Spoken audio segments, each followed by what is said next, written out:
An elderly man is shot dead in front of his family at a July 4th celebration. No one knows where the bullet came from. How can police track down his killer? A charismatic leader of the Black Panthers is killed in a police raid. His supporters say he was assassinated. The police claim they shot him in self-defense.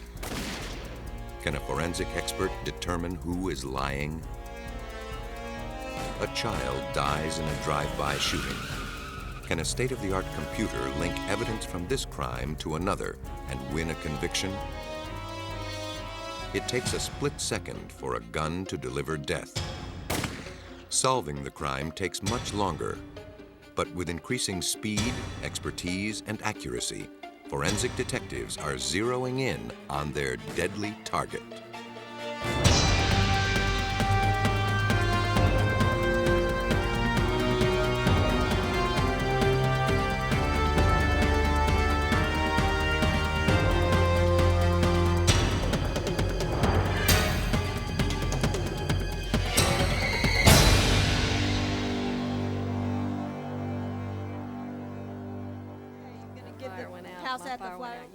In Bloomingdale, Illinois, a small town 40 miles northwest of Chicago, July 4th, 1989 began like any other Independence Day. Like people all across America, families and friends gathered to celebrate the country's birthday by relaxing and holding the traditional backyard barbecue. Kids amused themselves with sparklers while eagerly waiting for the sun to set and the town fireworks display to begin.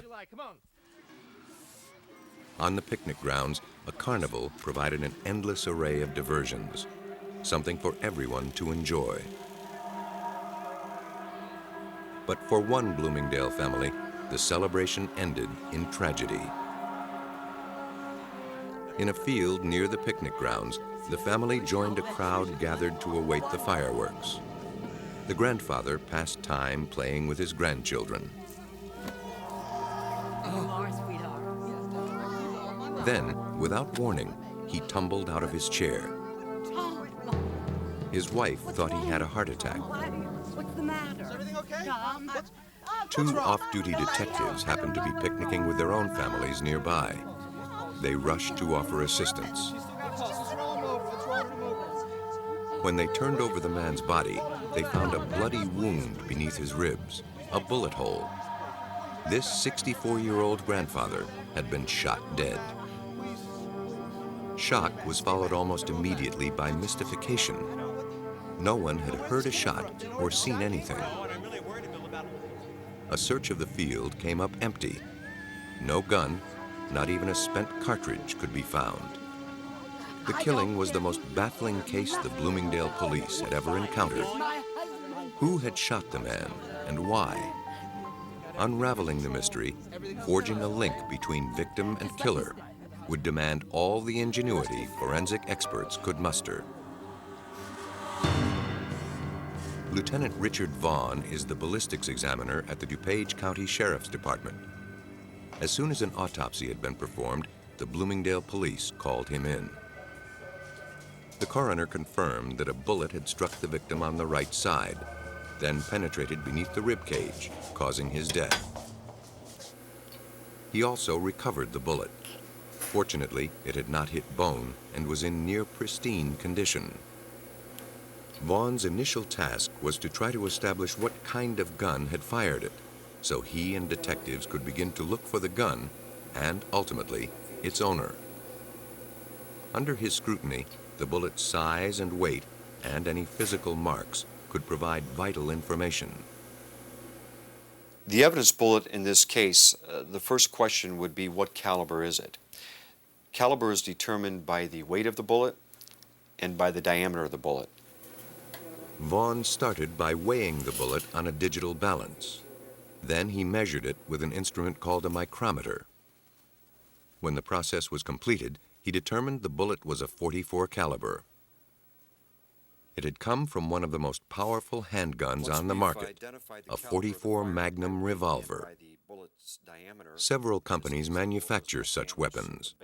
Vaughn had to determine the make and model of the one that shot the fatal bullet. He placed the bullet under a microscope and examined its rifling characteristics. All guns leave a series of spiral grooves on a bullet as it speeds down the barrel. The number of grooves, their width, and whether they twist to the left or right varies with the manufacturer. This particular bullet had 6 grooves and 6 lands, the raised regions in between. They spiraled along the bullet with a right-hand twist. Now, Vaughn turned to a device called a measuring projection unit. It enabled him to accurately determine the widths of each land and groove. Armed with this information, Vaughn turned to a computer database called the General Rifling Characteristics File. Maintained by the FBI, it contains information about thousands of weapons. Feeding in the caliber, number, and width of lands and grooves, and the directional twist of the bullet, enabled him to identify the probable make of the gun.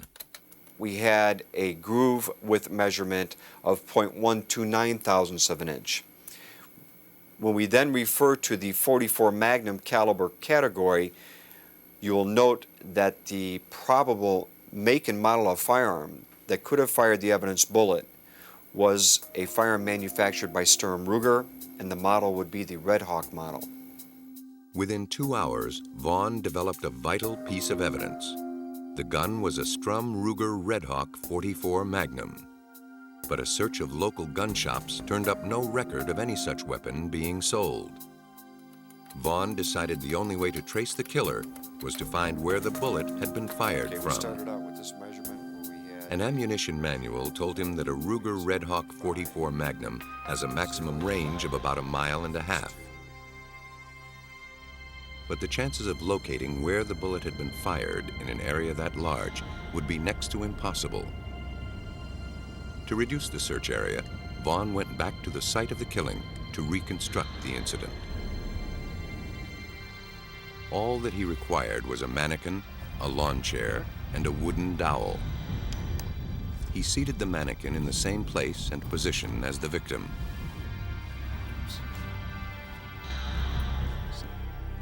Then he inserted the dowel through its body in the precise angle of the bullet wound.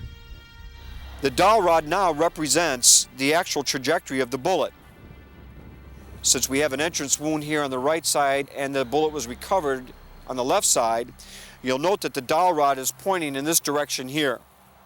We will now refer to this as the alleged flight path of the bullet. The dowel pointed roughly northwest. If Vaughn was right, that was the direction from which the bullet had been fired. Back in his lab, he began to map out the area where the police should concentrate their search. This is a Bloomingdale Township map which I was able to pick up at the Highway Department, which I took to the scene. And it demonstrates or depicts the search area. You'll note this area here is the open field in which the spectators were seated waiting for the 4th of July fireworks to occur in this area here. The decedent was seated in a chair here. Now, we had determined by a quadrant that our search area was going to be to the north and northwest. But from where in this search area had the bullet been fired? Vaughn's references told him the muzzle velocity of a Red Hawk is 1,200 feet per second. But from the 15-inch deep wound in the dead man, a medical examiner estimated the bullet slowed down to less than 700 feet per second when it hit. With the help of a computer ballistics expert, Vaughn calculated how far the bullet must have traveled for its velocity to have been reduced to this amount. We came to realize that the impact velocity being approximately 450 feet to 700 feet per second, that we would have to concentrate our search in an area between 500 yards and 700 yards. So our search area would have been in this span right here. So what we did is we actually established a cone of origin, if you will, where we would focus our search from this line depicted here to this roadway, which is depicted here. After narrowing the search area, Vaughn and police combed the neighborhoods between 500 and 700 yards northwest of the picnic grounds. They conducted door-to-door interviews, searching for any evidence that a large caliber gun had been fired. Eventually, they arrived at a residence on Lawrence Avenue. During a search of the backyard, they made a crucial discovery. In a corner was a 55-gallon drum perforated with holes. Vaughn felt they could have been made by .44 caliber bullets. The edges showed little sign of rust, suggesting they were new. Had they been made by the same magnum that killed the elderly man? To find out, Vaughn had to recover one of the bullets and compare it to the bullet from the dead man. He relied once again on dowels to point him in the right direction. With luck, they'd lead him to a bullet. We have evidence that the shots were fired at an angle where they entered a little bit higher than they exited. You also note that the metal on this side, that there's an indentation here, that the actual metal folds inside, which is indicative of this being where the bullet entered. And on the other side, we have evidence of the bullet exiting, where the metal fold is actually folding towards the outside. So this is indicative of the bullet exiting. So we're going to take this dowel rod here and we're going to reconstruct the trajectory. In other words, the flight path of the bullet from the time it struck the 55-gallon drum until it exits. Again, you can see the actual metal around the periphery of the hole, and the fact that it's folded out is indicative that this is an exit. So this would demonstrate that this bullet, continuing in a straight flight path, would most likely have hit the grass somewhere in here. So what we're going to have to do is focus our search on this area. We're going to have to conduct a grid search. Vaughn and detectives spread out to find a bullet. Despite their thoroughness, they found nothing. Perhaps the barrel had been moved since the shots were fired through it. If so, metal detectors would be required to search a larger area. Then one of the deputy sheriffs had an idea. Perhaps the shooters had been burning logs in the barrel while using it as a target. Maybe the bullets were in the nearby pile of ashes. He sifted through the cinders and found what he was looking for. If Richard Vaughn could prove the bullet came from the same gun that killed the elderly man, he'd have the break he needed.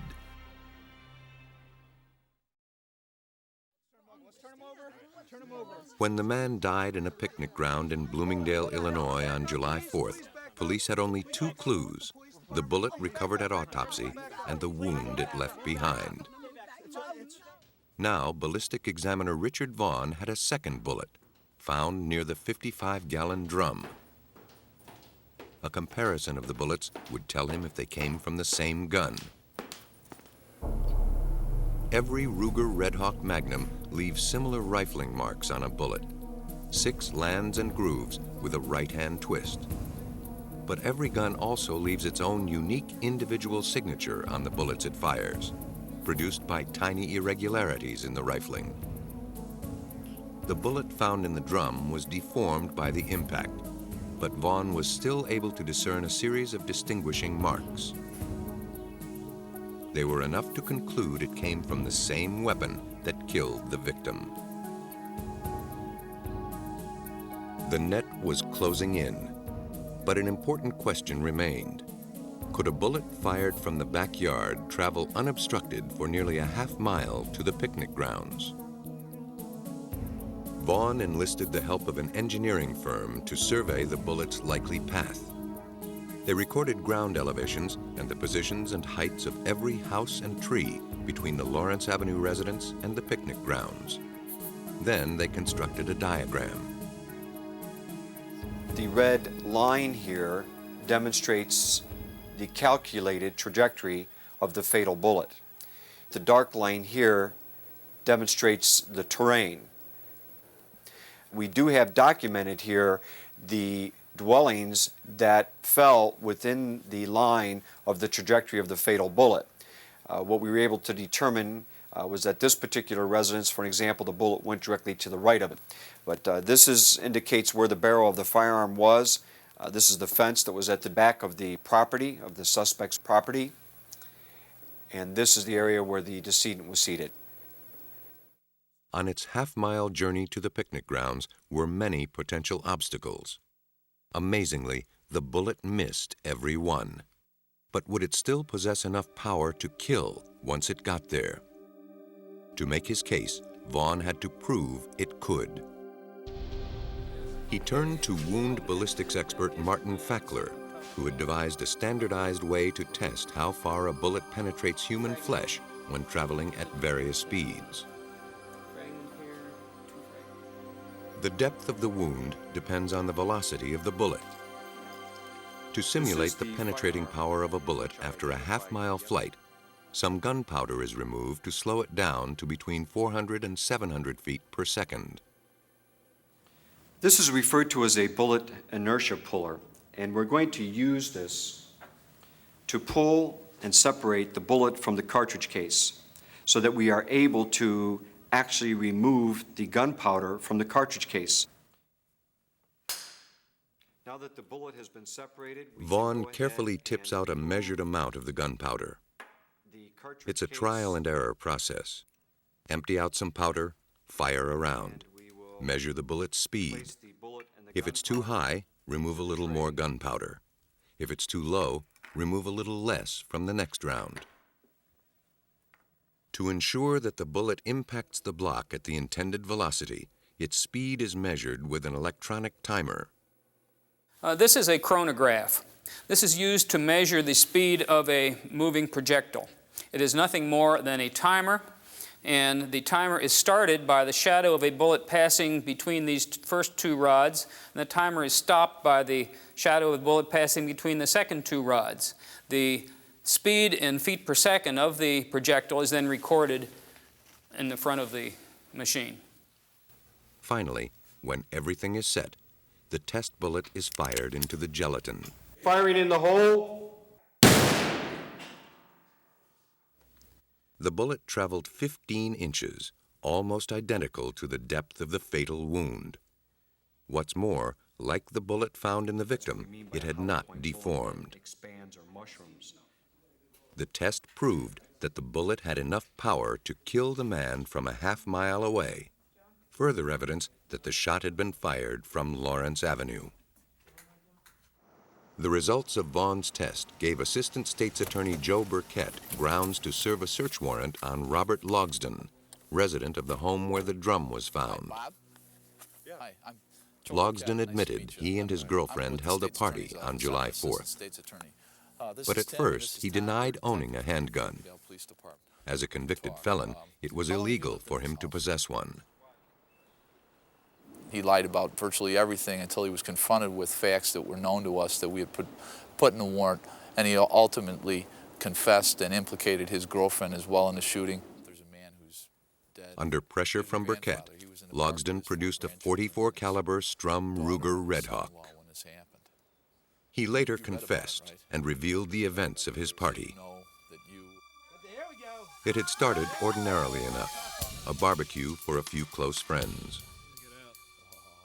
Sometime in the afternoon, Logsdon had gone into the house to fetch his Ruger Red Hawk. A jug of water was placed on the 55-gallon drum as a target.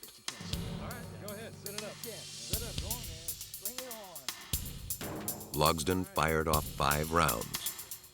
1 hit the jug, but 4 missed and hit the drum instead.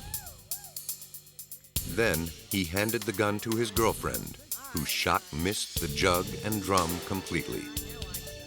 From Logsdon's statement, Vaughn determined that the girlfriend fired the fatal bullet.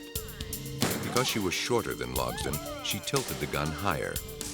The increased angle gave the bullet a trajectory high enough to reach the picnic grounds. Logsdon pleaded guilty to unlawful use of a handgun, to possessing a stolen weapon, and to involuntary manslaughter. His girlfriend also admitted firing the gun and likewise pleaded guilty to involuntary manslaughter. Logsdon was sentenced to 6 years. His girlfriend received 90 days plus probation. It was really just a tremendously successful investigation because, as with any murder or any homicide, Police officers and prosecutors don't take holidays. We worked closely with the Sheriff's Office, the Coroner's Office, Bloomingdale Police Department, Sergeant Vaughn in the crime lab. Everybody did an excellent job. In Bloomingdale, victim and killer were completely unaware of each other's existence and were a half-mile apart. It took the tools of forensic science and the dedication of law enforcement professionals and ballistics experts to bridge the gap. The Bloomingdale death was a tragic accident, caused by carelessness and an astonishing twist of fate. Its randomness made it a challenge to solve. In Chicago, during the turbulent 1960s, an investigator struggled with a different challenge. A political activist lay dead. Was he killed in self-defense or assassinated? The bullet-riddled walls held the answer.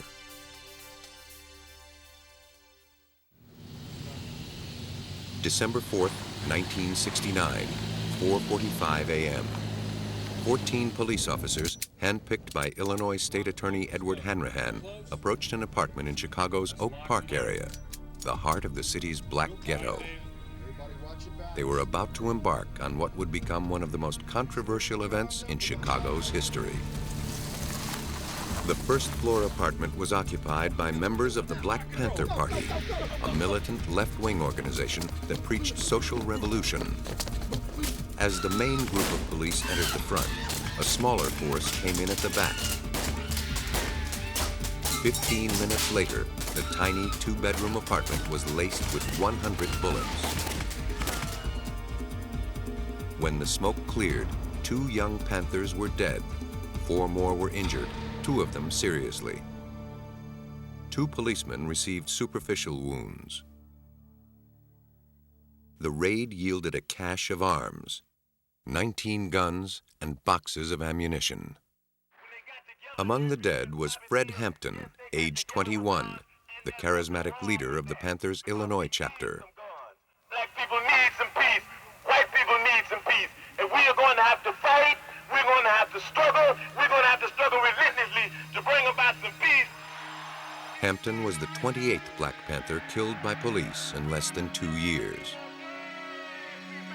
The Black Panthers emerged in Oakland, California, a product of the 1960s social unrest.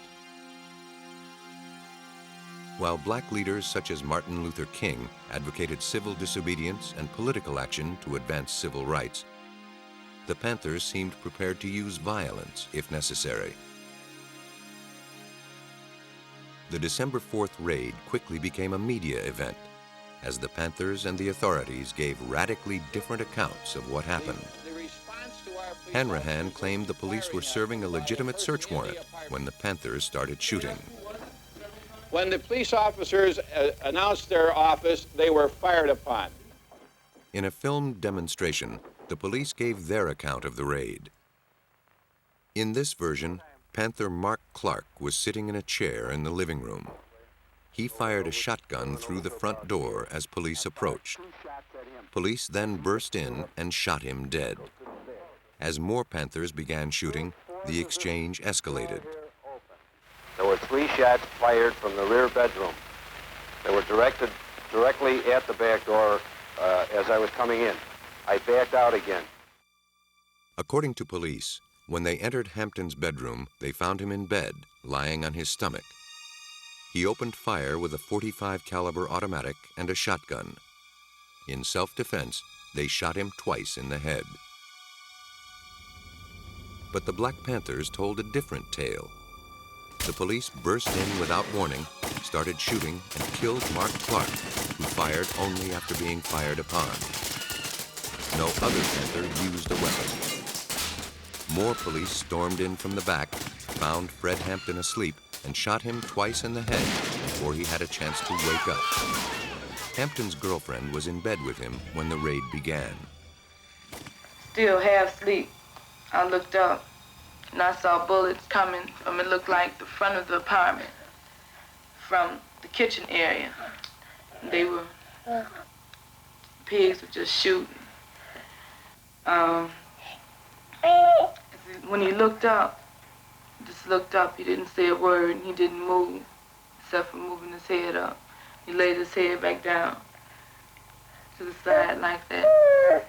He never said a word, and he never got up out the bed. The Panthers were convinced that Fred Hampton was assassinated and that police had launched a full-scale cover-up.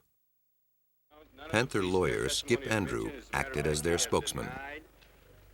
Anyone who went through that apartment and examined the evidence that was remaining there could come to only one conclusion, and that is that Fred Hampton, 21 years old and a member of a militant, well-known militant group, was murdered in his bed, probably as he lay asleep.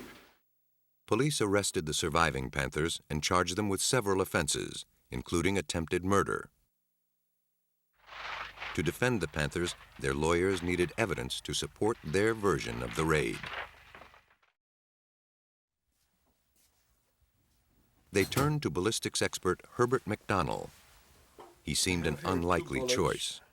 More than once, he had investigated gunfights between the police and black radical groups. He usually sided with the police. I understood it was a shootout, similar to the ones I'd investigated before in the Republic of New Africa and Fred Ahmed Evans and others. So I expected this would be another black militant group who were in the wrong and the police were in the right.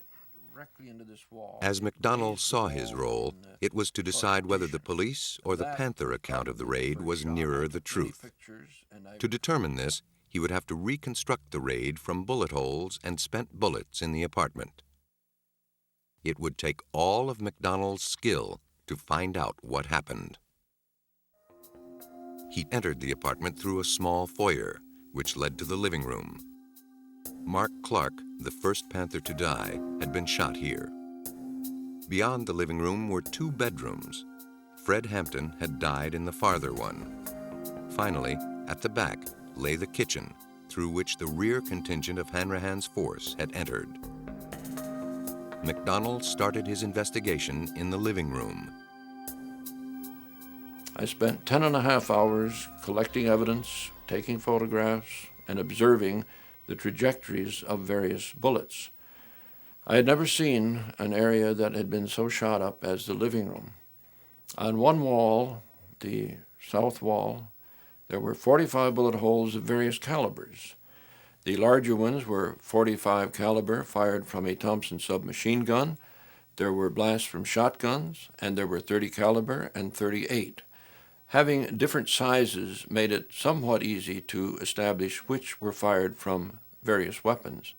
Who had fired these shots, the Panthers or the police? McDonnell hoped his investigation would provide the answer. As streams of sightseers trooped through the apartment, McDonnell set to work, unpacking the simple tools of his trade: a camera, notebook, ruler, and a ball of string. Soon, he made a curious request. I asked if I could have some straws brought in and some dowels. The Panthers went out, some of them, and they came back very quickly with a big handful of straws and a bundle of dowels, small ones.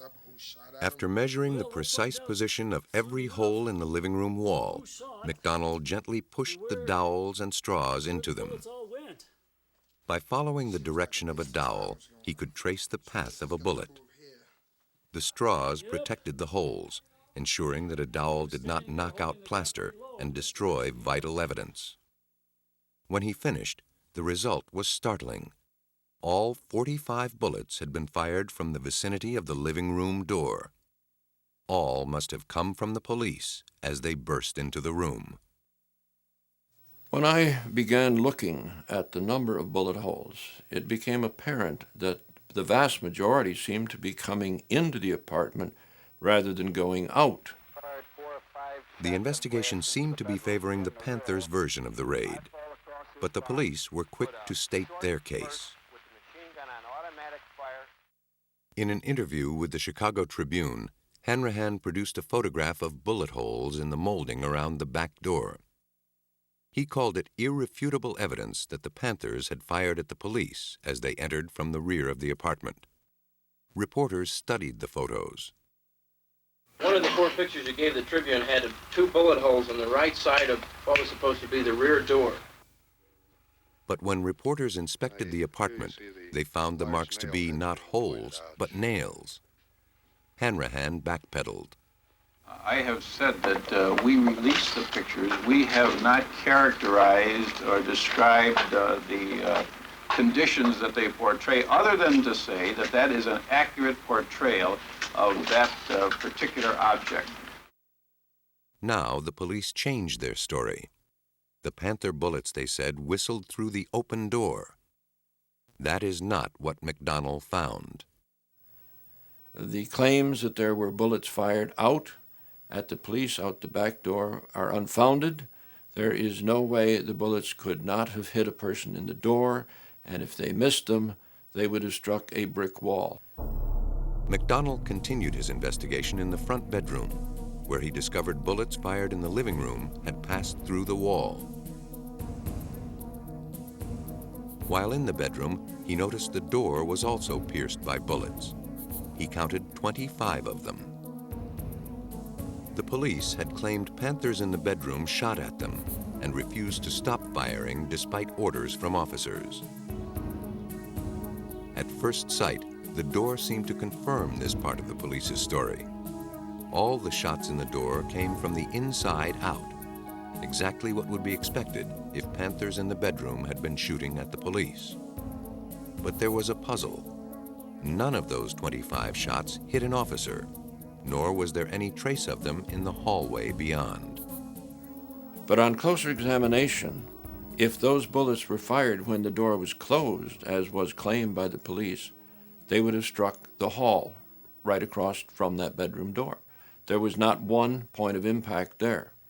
So having the dowels between the living room and that bedroom recessed, I could open the door all the way, and then all I had to do was to push the dowels from the living room side, and out of the 25 holes in the door, 25 were explained by the bullets coming from the living room when the door was wide open. When these shots had been fired, he concluded, the bedroom door was open, roughly parallel to the bedroom wall. Bullets fired by the police in the living room passed through the wall, then continued on through the door. By now, the evidence was overwhelming. Of all the bullets fired, only one, a shotgun blast in the living room door, seemed to have been fired by a Black Panther. This was beginning to look like a very one-sided gunfight. There were at least 99 fired in. So when you have 99 to 1, it's not a shootout. It's a shoot-in. But what happened in the back bedroom when Hampton lost his life? Was he waiting in bed, ready to fire, as police claimed? Or was he asleep and murdered in cold blood by the police, as the Panthers insisted? The trajectory of the bullets through his skull might solve the riddle. On January 3, 1970, a federal grand jury ordered Hampton's body exhumed. 2 earlier autopsies had given conflicting results. One, conducted by the Cook County coroner, reported that the 2 bullets in his head came from opposite directions. That suggested he was awake and moving. Hampton's relatives arranged a second one by a private pathologist. He found that both bullets had struck from the right and traveled on roughly parallel paths, suggesting Hampton was lying down. The new autopsy confirmed the second one regarding the trajectory. Both shots had entered Hampton's head from the right. The findings supported the Black Panther's claim that Hampton had been asleep, lying on his back with his head down. From the trajectory into the head of Fred Hampton, both shots were fired in nearly parallel trajectories which projected back to the doorway. So if one policeman came in and fired a shot, Fred would have still been lying in that position when the second person came in with a different caliber and fired a second shot at what probably was either a dead or dying person. McDonnell's meticulous investigation and the autopsy supported the Panther version of events. It looked as if the police had indeed assassinated Fred Hampton. But the most crucial question had not yet been answered. Did the Panthers or the police fire first? If the Panthers had started the shooting, even if they had fired just a single shot, the police could maintain they shot back only in self-defense. To answer this question, MacDonald performed his most dazzling piece of detective work. The gunfight evidently had started as the police stormed the living room. MacDonald found that the living room door contained 2 bullet holes. His examination of powder marks and wood splinters established that one bullet came from outside, from a police .38 revolver. He recovered the bullet from the living room wall. A second, larger hole likely came from Mark Clark's shotgun. After blasting a hole in the door panel, the slug had gone through a wall and ended up in the stairwell outside the apartment. MacDonald had an idea. By figuring out how far the door was open when the .38 bullet and the shotgun slug passed through it, he might be able to tell who shot first. He traced the bullets' paths as they flew through the door. He knew that, by their own admission, the police had forced open the door as the raid began. He threaded a string through the .38 caliber hole in the door to the .38 hole in the wall. Then he adjusted the door until the string was straight. The door was barely ajar. Next, he ran a line from the slug hole in the stairwell through the hole in the door and then to Mark Clark's chair. This time, when the string was pulled straight, the door was 3/4 open. Through his experiments, MacDonald pieced together the scenario. As police pushed open the door at the start of the raid, they fired the .38. As it swung open further, a Panther shotgun went off. That was the only evidence of any shot being fired out. MacDonald's conclusion was clear. The police fired first. According to MacDonald's findings, the police broke in, firing a .38 caliber pistol as they slammed open the living room door. A Panther, presumably Mark Clark, returned the fire. As the fusillade of police bullets poured into the apartment, Panthers fled to the second bedroom, where they tried in vain to awaken Fred Hampton. When the police reached the bedroom, they shot Hampton twice in the head. In court, charges against the surviving 7 Black Panthers were eventually dropped. No indictments were ever handed down against State Attorney Hanrahan or the 14 officers involved in the raid. But Hanrahan's credibility had been tarnished, and his political career was ruined. 12 years later, in a civil suit brought by the Panther survivors, the raiders were found liable, and the city ordered to pay $1.8 million in damages. MacDonald's detailed investigation helped to tip the scales and ensure that in the end, justice was done. It's been 30 years since Fred Hampton's death, but today, crime solving takes as much tenacity and ingenuity as ever. Investigators are finding a new ally in the computer. It's proving time and again that a criminal's past can catch up with him.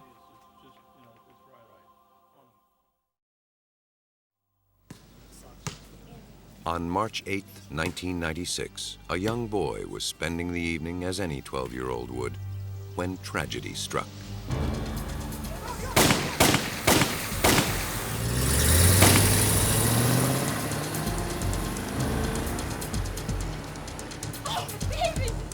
A gang war simmered on the streets of his New Orleans neighborhood. The boy became a casualty of that war, a bullet in his head from a senseless drive-by shooting. Within minutes, police and paramedics were on the scene. They rushed to save the boy's life, but from the start, the prognosis looked grim. Homicide detectives from the New Orleans Police Department began interviewing eyewitnesses.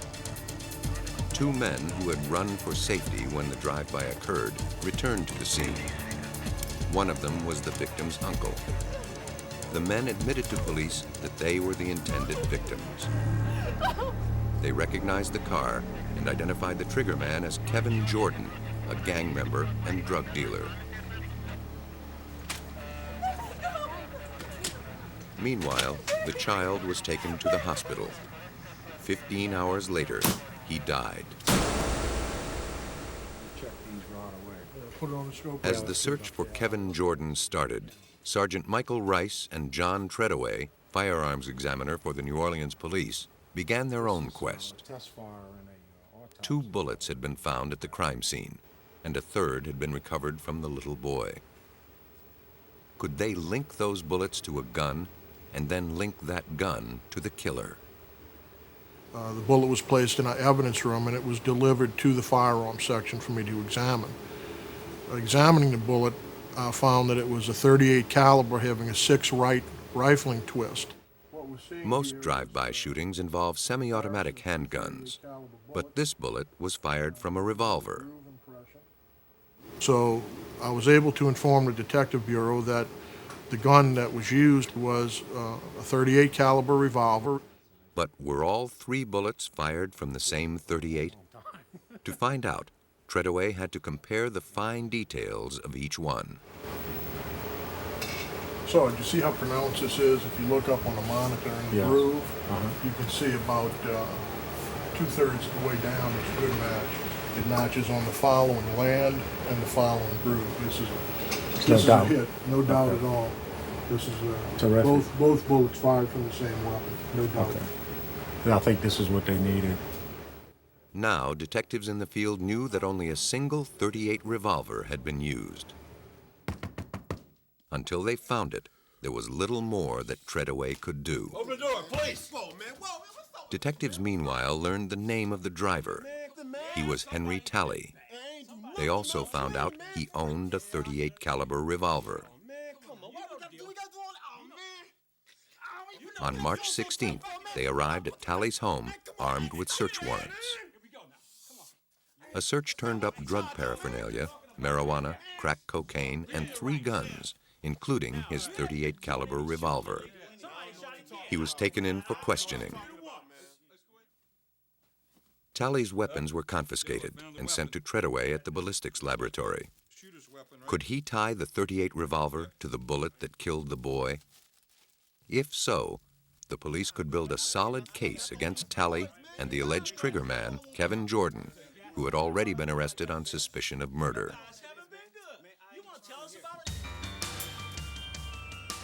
The first order of business was testing for fingerprints.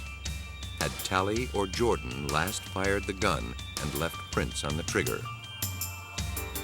Timothy Susano, a fingerprint expert with New Orleans Police Department, demonstrates how he finds them.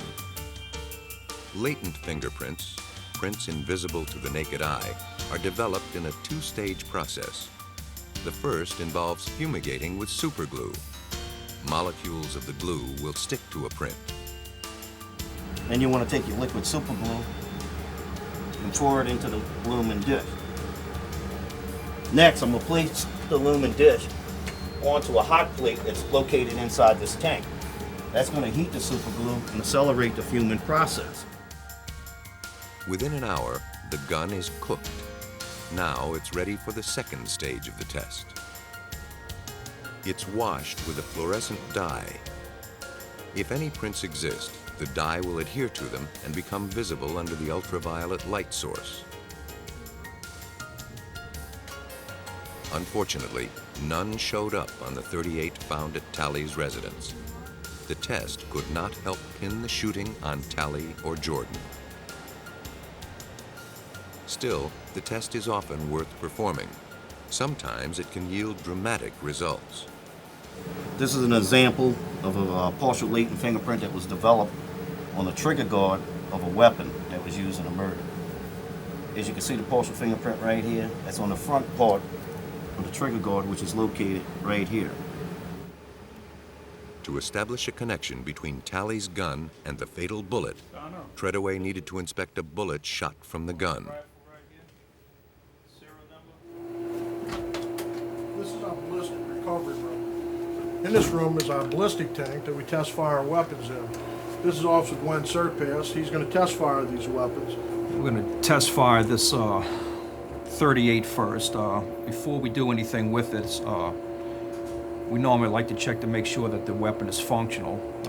We make sure that there are no obstructions in the barrel and all the parts on the weapon are in place. I'm going to go ahead and load it.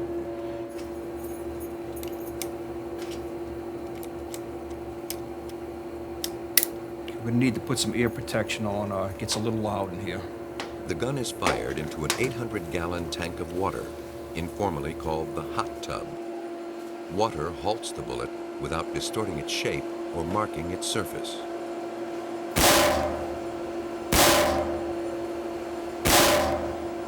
Once the weapon's fired, I then unload the weapon, remove the spent casings. The bullet retrieval system is simple but effective. A broom handle and a lump of silly putty. Once the bullet was recovered, its markings were examined and compared with bullets found at the crime scene. The match was undeniable. So I performed my test fire and examined the bullet, the test bullet, under the microscope with the 3 bullets that I received previously and determined that that gun had fired those 3 bullets. Tally's gun had indeed shot the little boy. Both Tally and Jordan were convicted felons, and by now the New Orleans police had enough evidence to charge Jordan with murder. But they suspected that the guns found in Tally's house had been used in other crimes. Could a new computer system implicate Tally in past crimes?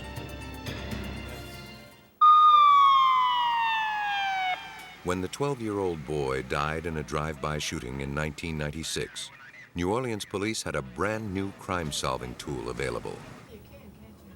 Earlier that year, they installed the Integrated Ballistic Identification System, or IBIS. It dramatically speeds up the time it takes to match bullets from crime scenes to guns confiscated by police. Sergeant Michael Rice runs the IBIS operation. For him, it's a vast improvement from the old method. We would go and physically get these guns and test fire them and examine them on the microscope.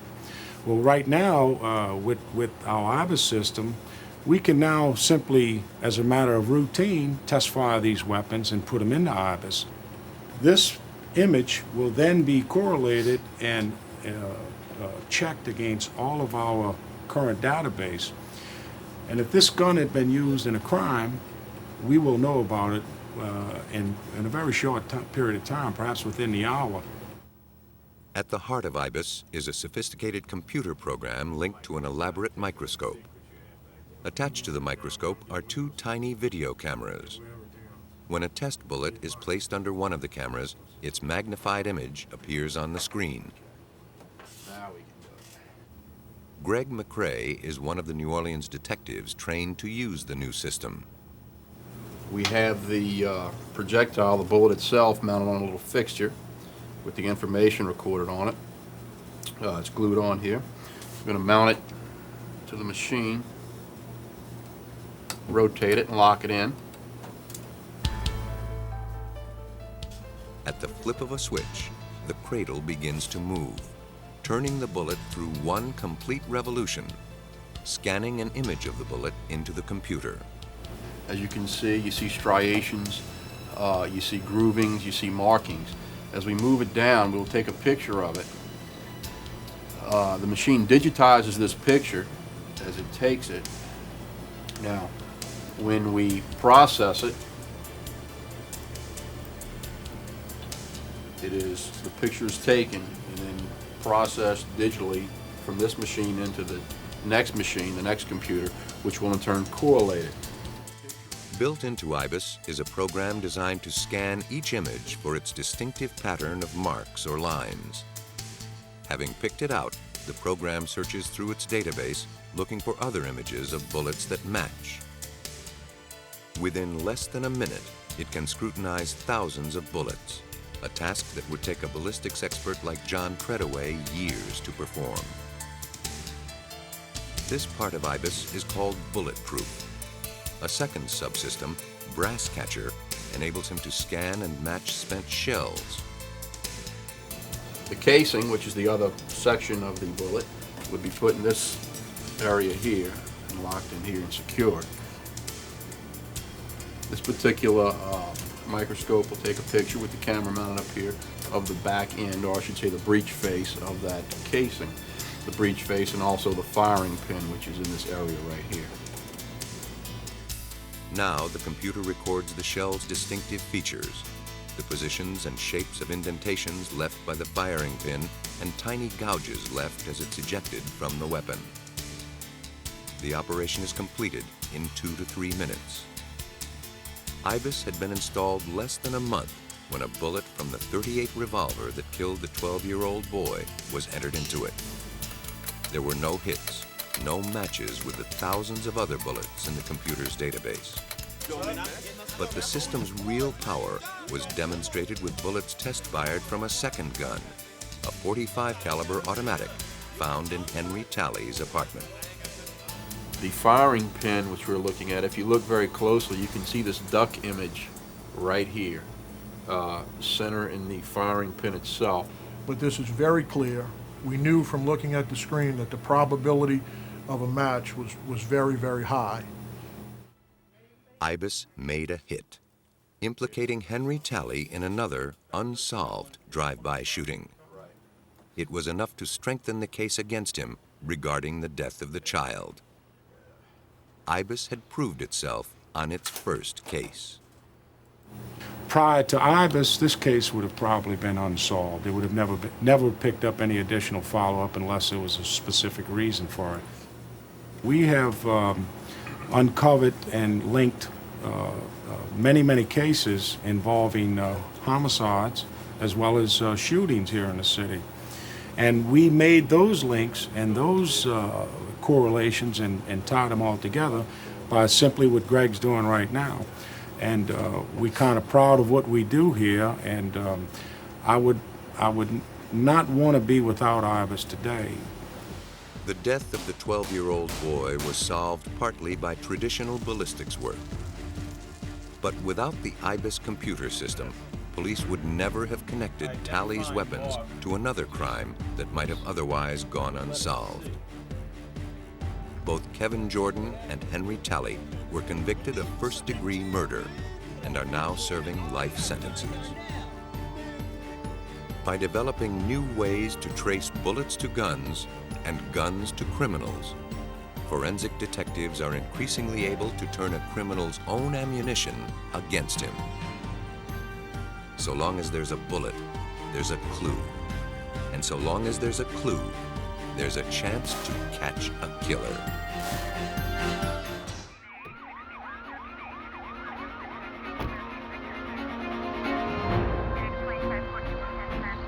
After tapping all their resources, investigators are unable to link a killer to his crime. Will 6 beer bottles make a case? A woman is pulled from her watery grave. The only witnesses have taken wing. Detectives must use an empty cocoon to catch a murderer. A shrewd serial poisoner stays one step ahead of the law. To stop him, investigators need to rouse a confession from a graveyard of deleted computer files. Police rarely have the benefit of smoking guns or bloody fingerprints to solve crimes. After the obvious leads grow cold, detectives with an eye for detail can use science to probe the most unlikely sources.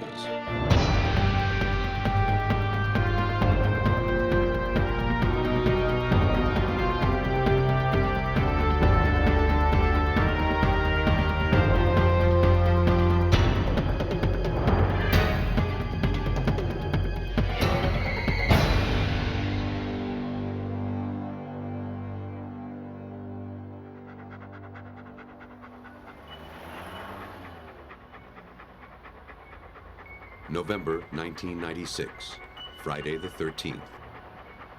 A man and his dog took their usual morning stroll past the soccer fields at the YMCA in Columbia, South Carolina. But on this day, something stopped them in their tracks. What he thought was a childish prank turned out to be frighteningly real. Face down in the grass lay the motionless body of a woman. Her hair was covered with blood. Authorities confirmed that the woman was dead, shot several times in the head at close range. Using her body temperature as a gauge, they estimated that she had died just hours before, sometime between 3 and 4 that morning. Investigators scoured the grass. Not knowing what might yield a clue, they photographed and collected all the litter found around the body. The shoulder pad from a woman's blouse might have been ripped out during a struggle. An empty purse pointed to robbery as the motive. 2 empty beer bottles could hold a killer's fingerprints. It was too soon to tell. Expanding their search, police found evidence of more immediate value. 3 shell casings and 2 spent slugs. Very careful not to disturb. This told investigators that the woman had been shot at this location, not simply dumped here. Also, it gave them the basis for a ballistics comparison. But first, they'd need a suspect, and before they could find one, they'd need to know who the victim was. The body was brought to Richland Memorial Hospital, where she was identified from fingerprints as 30-year-old Virginia Russell. She'd had a police record for driving while intoxicated. Back in the lab, the forensics case was at a standstill. Technicians could find no physical link to the killer. The shoulder pad was a dead end. The fingerprints on the beer bottles were too smeared to identify. The body was lacking any foreign hairs, fibers, or other samples that might link a suspect to the crime. Sergeant. Detectives turned to friends and family. Cream, sugar? No, it's fine, thanks. In talking to the victim's aunt, investigators learned that the hospital where her body now lay was actually the last place Virginia was seen alive. She had spent the last night of her life visiting her cousin's sick baby. Relatives were pleased to see that after a struggle with alcoholism, Virginia Russell was turning her life around. Since taking a new job at a nighttime cleaning service, her wallet was always filled with cash. This made detectives speculate about robbery as a motive. Do you recall how much money? No wallet had yet been found. What, They probed for more information. nervous or upset about anything last night?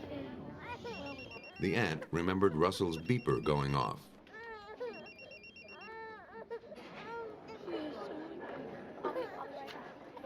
When Russell returned the page, she was overheard taking directions to an address in the neighborhood of Olympia. But Russell wasn't heading out to clean an office. Nor was that the line of work that paid her bills. As another family member conceded to police, Virginia Russell was a call girl working for an escort service. The job put her in the company of any number of shadowy characters, most of whom concealed their identities.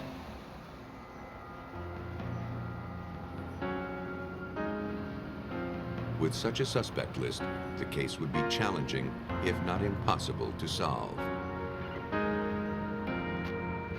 But police caught a break. The day after the body was discovered, they found her car in a parking lot in Olympia. There was blood on the console. In the back seat, inside its carrier, was a single bottle of Michelob Light, the same brand found near her body. The car was towed to the police lab, where technicians searched for fingerprints, hair, and fiber. They found nothing. They took blood samples from the dashboard. It matched the victim's blood type. Russell must have been shot at least once while in the car. Detectives had come a step closer to piecing together the actual crime, but they were nowhere in their manhunt. When Sergeant Andrew Caldwell of the Richland County Sheriff's Office learned about the murder, he suspected that it wasn't an isolated incident. He was puzzling over a rape case at the time and wondered if the same brutal individual could be responsible for both crimes. His theory was based on more than a hunch. One of the major similarities were both were employed by escort services as call girls, as well as the location of Virginia Russell's car. Virginia Russell's vehicle was found within eyesight of the apartment where the sexual assault had occurred earlier. If Caldwell could solve the rape case, he might catch a killer in the process. On the evening of November 10th, 3 days before Virginia Russell's death, a 20-year-old call girl was dropped off in Olympia by a driver from the service. She was to meet a man who said his name was Daniel Davis. The man attacked her almost immediately. If she wanted to live, he told her, she'd have to comply with his every whim.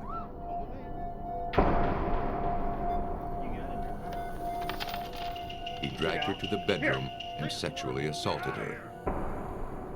After the attack, he emptied the young woman's wallet and threw her out of the house. As she wandered, dazed, into the neighborhood, her assailant drove away. She got one last look at his face before calling for help. Daniel Davis was a fake name. The apartment, investigators learned, was rented to a man named Roy Beck, Jr., who matched the description the victim gave police. His was a familiar name around the department. A series of burglaries had kept him in and out of trouble since his teenage years. From a computerized database, investigator Randy Strange compiled a group of images from a library of mugshots. By bringing up the specifics of the suspect as far as age, race, height, hair color, the computer automatically gives us possible candidates that match the suspect. Like Roy Beck, all of the men were in their mid-20s, around 5'5", with dark hair. From that lineup, the victim identified Roy Beck, Jr. as her attacker. Officers went to Beck's apartment to arrest him for the attack on the call girl, but he was one step ahead of them. They found the place abandoned and in disarray. The power had been turned off. Beer bottles and other garbage were strewn on the floor. Armed with a search warrant, investigators combed through the mess, looking for clues linking Beck to the rape. They found ammunition for various guns. Detectives thought they had found a positive link between Beck and the murder of Virginia Russell. But none of the ammunition matched the fatal bullets. Investigators directed their energy into finding Beck. To get their hands on him, they set up a sting. They obtained an arrest warrant for the sexual assault, then contacted Beck's old girlfriend. We were able to persuade her into helping us find him. She paged him and he returned the page and asked for her to come pick him up at an apartment complex in town.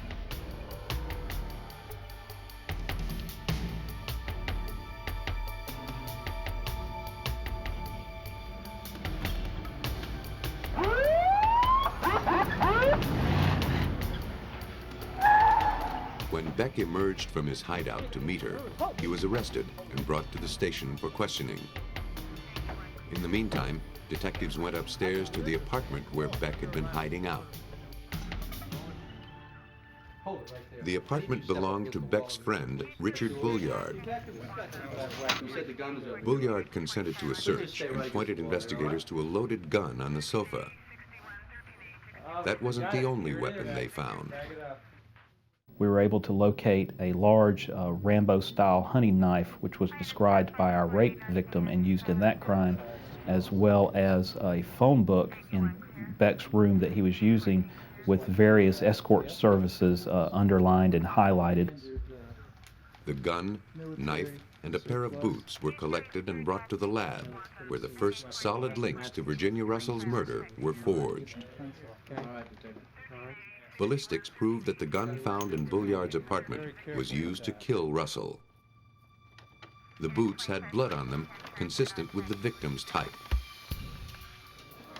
Not me, man. Yeah. With the evidence mounting against him, it seemed impossible that Beck could dodge a murder conviction. But he did his best to wriggle out of it by laying the blame on his friend, Richard Bulliard. The gun was in fact registered to Bulliard, and, Beck argued, the boots belonged to him too. Investigators couldn't deny that all the evidence was found in Bulliard's, not Beck's, apartment. Investigators were at an impasse.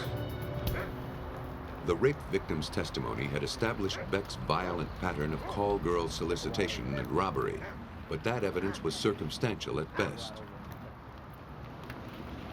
Without tangible clues, investigators had no way of proving beyond reasonable doubt that Beck had ever been with Russell or that he, and not Bulliard, had fired the gun. With the case crumbling before their eyes, detectives had to gamble on a long shot.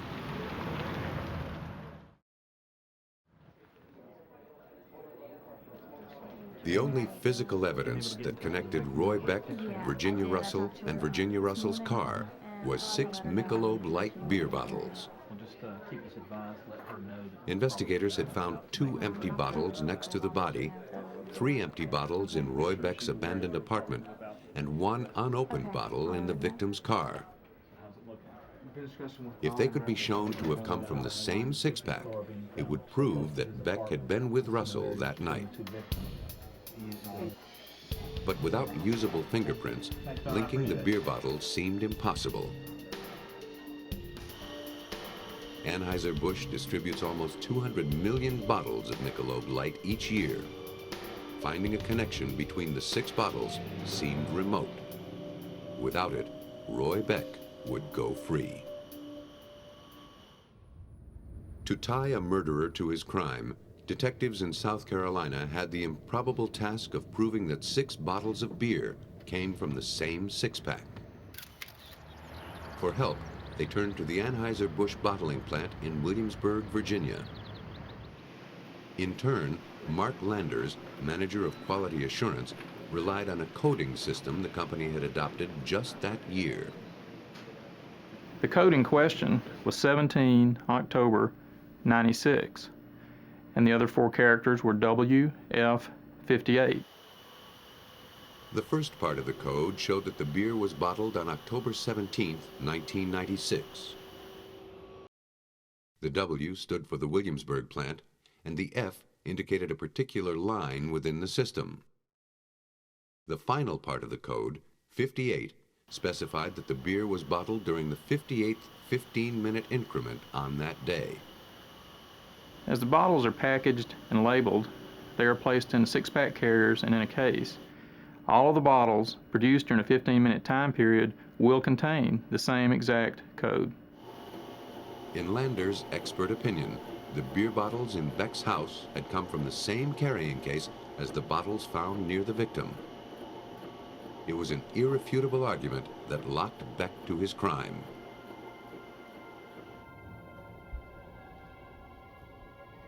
Sought as a last-ditch effort, the beer bottles enabled detectives to piece together Virginia Russell's final hours with Beck. After leaving the hospital, her escort service sent her to Beck's home, where they drank the first 3 beers from the 6-pack. Police surmised that when Virginia stepped out of the room, Beck discovered the stash of money in her purse.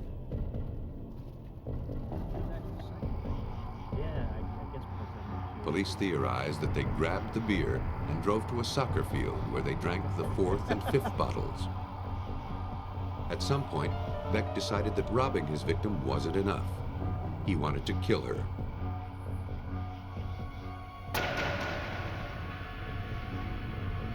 He shot her in the head, dragged her out of the car, and shot her twice more. He then drove away, abandoning her car within walking distance of his apartment. He left behind the final unopened beer, and with it, the clue that experts needed to link him to the crime. I remember during the testimony, Beck's defense attorney listening to this testimony, putting his head in his hands and shaking as if he didn't know how to recover from this very damaging testimony that was occurring. And it was at that point I really felt good about the case and knew that we had Beck and he would probably be convicted. By paying strict attention to the most banal of clues, detectives made sure that Beck would pay for his crime. He was sentenced to life in prison. Sometimes it's not the evidence that's so improbable, but rather the unlikely way in which it's found. In western Michigan, the cool, brisk current of the Muskegon River is a popular summer attraction for canoers, fishermen, and inner tubers. But in June of 1989, its peaceful waters divulged a violent secret.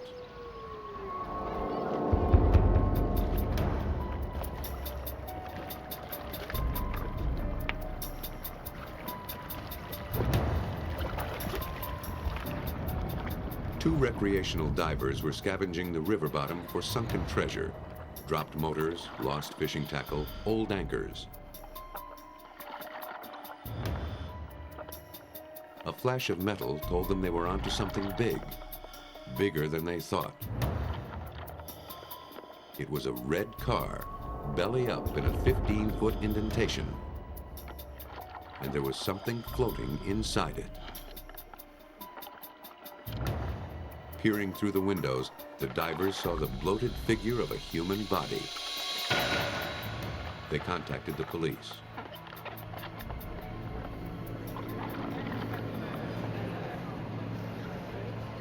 As the car was removed from the water, authorities and spectators could only wonder at the identity of the body inside, how the car had gotten into the water, and for how long the river had concealed this dismal grave. A fully clothed woman was removed from the car. Despite having been submerged in water, the remains were well preserved. Investigators searched the body and the vehicle for identification, but all they found was mud, insect larvae, and cocoons. The body was taken to the medical examiner's office. In the meantime, investigators searched the area, trying to figure out how the car got into the river. The vehicle had little body damage. The nearby overpass showed no indication of a car accident. Galen Brookins, the chief of police from nearby Fremont, looked for other points of entry. One of the theories that we had entertained was that it was possible for motor vehicles to come down this trail, which other vehicles obviously had, and to end up in the river at this point in a very straight trajectory. The strong current had carried the car to the other side of the pilings, where it finally settled in a deep ditch. Because the car had landed in a deep ditch, it was impossible to see it from the surface. Detectives hoped that the autopsy would disclose the secrets that the river had kept hidden. The medical examiner had two tasks: to help identify the body and to find out how she died. Dental x-rays and fingerprints were taken in the hopes of giving a name to this Jane Doe. Head wounds pointed to the cause of death. This woman didn't die in a car accident. She had been struck at least 6 times with a hard, blunt object. The medical examiner could also determine that she was dead before she went into the river. Someone had tried to conceal her body by pushing her vehicle into the murky depths. While the autopsy was being performed, police ran a search on the vehicle identification number. They learned that the car belonged to David Smith, a nursing home employee who lived not far from the Muskegon River. The discovery of the car and disclosure of David Smith's name raised eyebrows at the nearby Fremont Police Department. 9 months earlier, on October 2nd, Smith had paid a visit to the station. He came to report his wife missing. At the time, police suspected nothing more than a typical domestic dispute and a spouse who was blowing off some steam. He and his wife had had a disagreement, and she had left on Friday evening, September 30th, and that he had not seen her since that time. Smith told police that his 5-year marriage to Hai Yan, a Korean national, had turned sour. After their latest screaming match, she threw a plate at him, then climbed into her car and drove off. After the officer had interviewed him, he had indicated that he should take and contact relatives and friends and try to determine if any of them had heard from her, and then report back to our department. But months passed without any follow-up from David Smith, nor any sign of the missing woman or her car. When detectives checked up on Smith, they were surprised at what they found. Police learned from interviews with friends and family that Smith was hardly acting like a grieving spouse. Just 4 days after reporting his wife missing, he had filed for divorce. He'd been actively dating since and wasted no time in pawning Hai Yan's jewelry. Clearly, Smith didn't expect to hear from Hai Yan ever again. Though his behavior was suspicious, it was not illegal.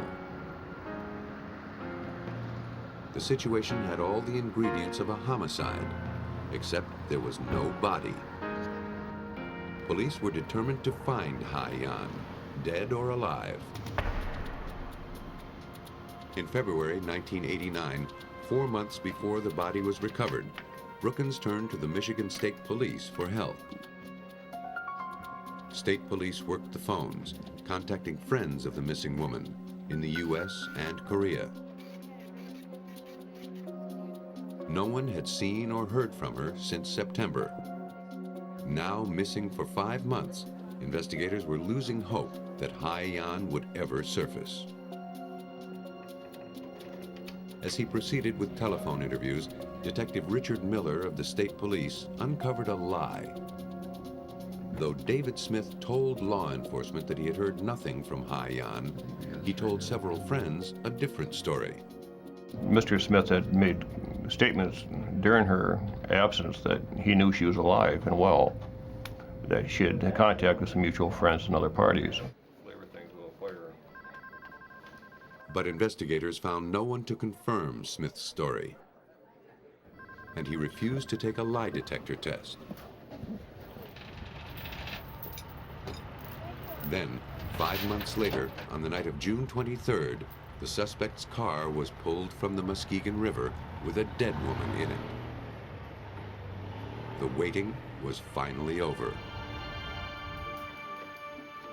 Having found the body, detectives secured a search warrant for David Smith's home, which he now shared with his new girlfriend. Technicians scoured the house, searching for the tiniest shred of evidence that might tell them whether a crime had happened here. The odds of finding anything were slim. But it had been almost a year since Hai Yan's disappearance. And there was no guarantee that this was even the scene of the crime. Investigators used an alternative light source to search for clues a killer wouldn't think to clean up. This searchlight penetrates paint layers, making it easy to find the remnants of blood. The beam highlighted some smears on a kitchen wall. And below them, police found what they were looking for. Behind a freezer, minute traces of blood spatter stained the wall. crime lab personnel further expanded their search in the immediate area, and by removing molding along the wall, we discovered a large area of contamination from human blood. They believed this to be the scene of attack. From the pattern of the blood spatters, investigators were able to corroborate the medical examiner's findings. Someone had been beaten numerous times with a blunt object. From the amount of blood under the floor, it was likely that the person had been fatally wounded. But detectives faced a big problem. They were able to eliminate David as the source of the blood, but there were no records of Hai-Yan's blood type. She had been in the water too long to determine it from her remains. DNA tests at the time also were not sensitive enough to be of use. Someone had been severely beaten in this kitchen, but detectives couldn't yet make an airtight case for murder. To arrest Smith, investigators needed some hard evidence to link him to Hai-Yan's murder. In order to nail their suspect, police hoped to trap Smith in his own lies. He had told several people that he knew Hai-Yan was alive as of January. If police could prove that she'd been in the water prior to then, they'd be able to prove that Smith had intentionally concealed the crime. But they had a major obstacle to overcome. We were able to show the cause and manner of death, but we were not able to determine by her state of preservation exactly when she died.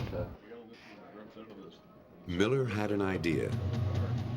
He remembered that when the car was fished from the water, cocoons had been removed from the windshield and fender.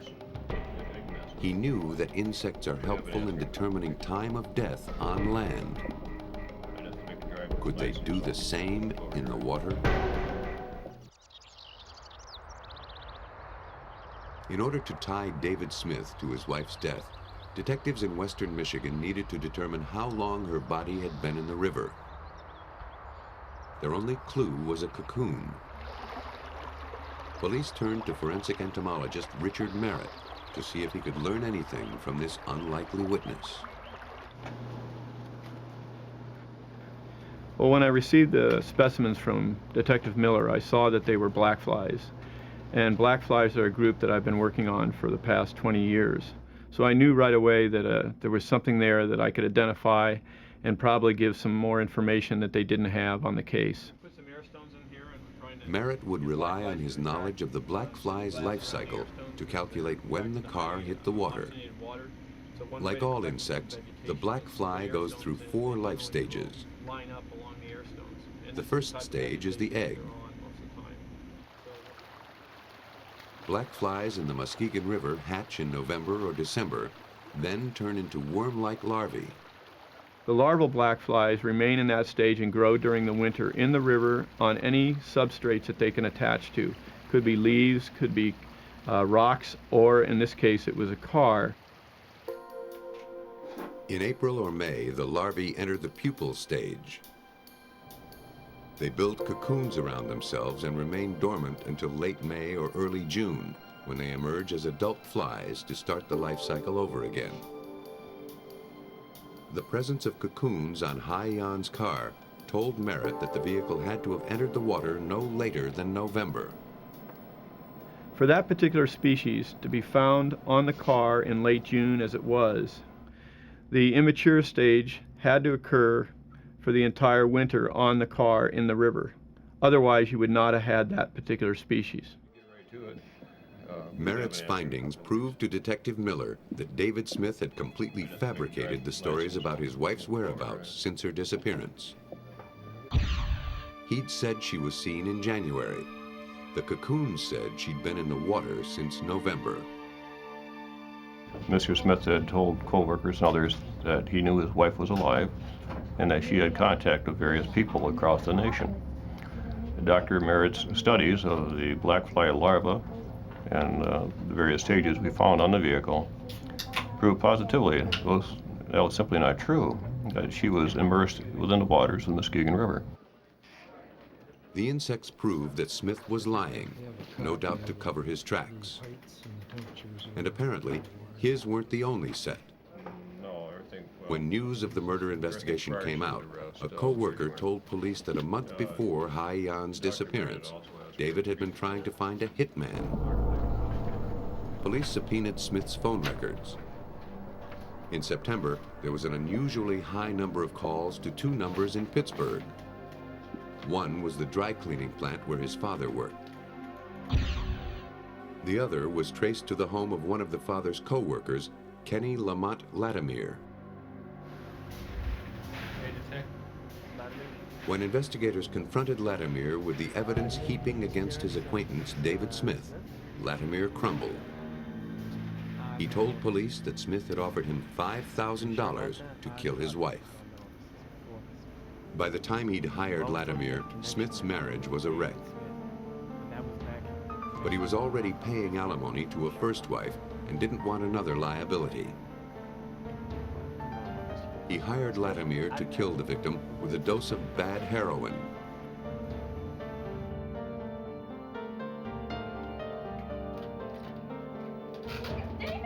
But the plan didn't work, so Smith beat her to death with a wooden statue. Smith and Latimer then put her into her car and pushed it into the river. Thanks to the unlikely testimony of a vacant cocoon, Smith was arrested in December of 1989. A jury found him guilty of murder and sentenced him to 15 to 20 years in prison. For their parts in the murder and conspiracy, Kenny Lamont Latimer received 20 to 60 years, and Smith's father got 3.5 to 5. The improbable testimony of the Black Fly foiled David Smith's plot to cover up the murder of his wife. In Dana Point, California, detectives would rely on more improbable evidence to link a killer to his actions. For years, 46-year-old Janet Overton, a public official, had suffered from declining health. Though dizzy and weak, she was determined not to let illness keep her down. On a January morning in 1988, she looked forward to a family outing on the Pacific Ocean. She never made it past the driveway.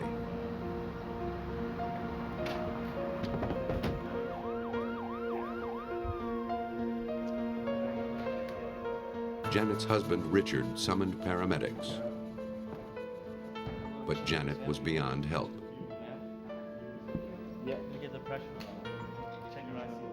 Within hours, she was dead. The autopsy that followed could do nothing to shed light on the cause of Janet Overton's death. A routine scan of her blood and tissues was performed in order to find commonly used substances.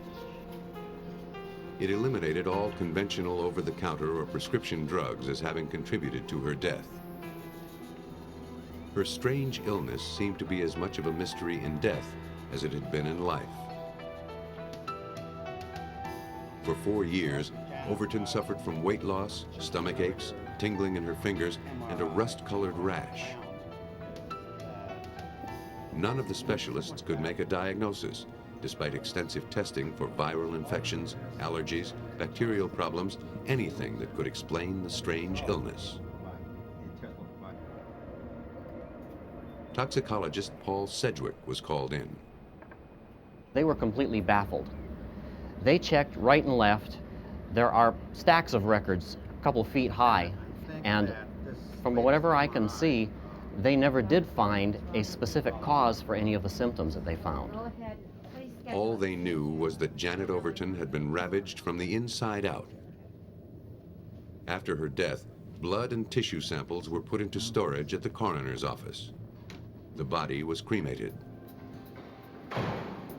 Her death might have remained a medical curiosity, but then a tip phoned in to Lieutenant Tim Carney of the Orange County Sheriff's Department turned it into a homicide investigation.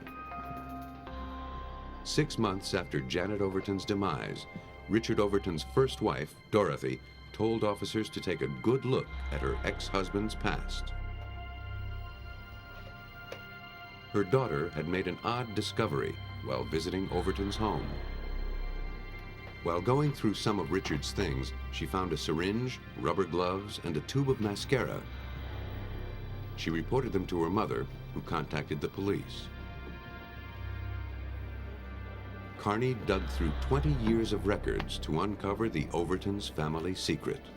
Dorothy Boyer told us that after her divorce from her husband around 1967, that there was a series of years where she suspected her husband had been poisoning her. Like the second Mrs. Overton, Dorothy's health declined between 1967 and 1973. She would become violently ill without explanation. She was dizzy. Her mouth tasted of metal. One day, she noticed a strong sulfuric smell coming from her shampoo. The same odor emanated from some of her food. She began to suspect that Richard, who had access to her house even after their divorce, was trying to kill her. To find out for sure, she laid a trap.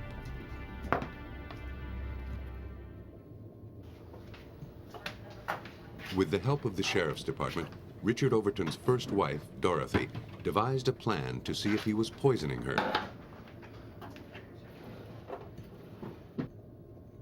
She cleaned a new coffee can with rubbing alcohol, then marked the lid so that she would know if it had been tampered with. The rest would be up to Richard.